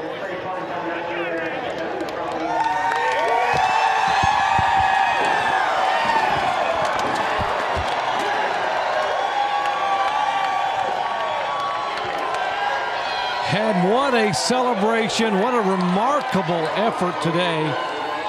What a remarkable 3 different times. This guy came from outside the top 20 and drove it back into the top 5. But let's start talking about that last lap pass on the outside of Jimmy Johnson. How'd you pull that off? I don't know, because I don't think anybody's ever passed Jimmy Johnson on the outside. So just determination. I mean, I don't think we had the best race car today by any means, but we had the most determined pit crew to get it as good as they could get it, and I was pretty mad all day. So I was the only guy I think that didn't get in a wreck with somebody, so I was kind of proud of that. But just this Office Depot Mobile and Chevy and Hendrick Engines and Chassis and Darian Grubb and all these guys at Stewart-Haas Racing, just an awesome group of people. What's going through your mind on that final restart? You know you're going to have to restart on the outside, but there hadn't been a whole lot of grip up there for much of the day. Yeah, I really, to be honest, wasn't excited about restarting second. I'd rather restart at third, but, you know, Jeff got to us, and I hit the curb off of 4 before the restart, and Jeff got underneath us going into 1. I ran that second lane and pulled 2 car links on him, so it was like, wow, it's got a little more grip than I think it had up there, and the key was just getting into 1 beside him and not letting him run up the racetrack like he did Jeff Burton, and just holding him tight and letting myself have the opportunity to at least get through there. I know you want to celebrate, but I want to tell you, you're 8 points back of Carl Edwards with 3 to go, man. That we have a championship battle in the making. He better be worried. That's all I got to say. He ain't going to have an easy 3 weeks.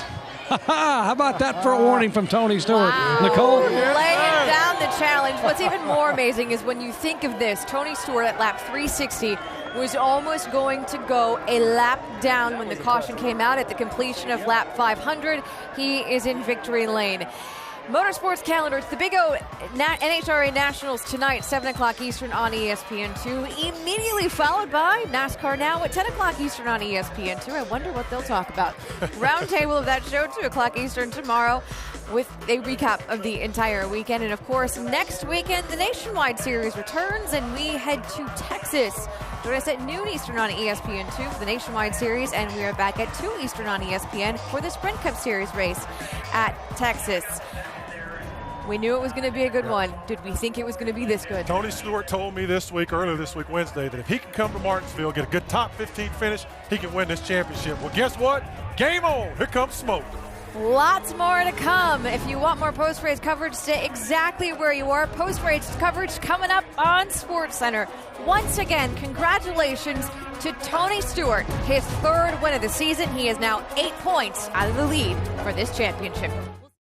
This copyrighted telecast may not be reproduced, retransmitted, or used in any form without the authorized written consent of NASCAR Broadcasting. NASCAR would like to thank all of our loyal fans for your continued support, and we hope you enjoyed today's broadcast.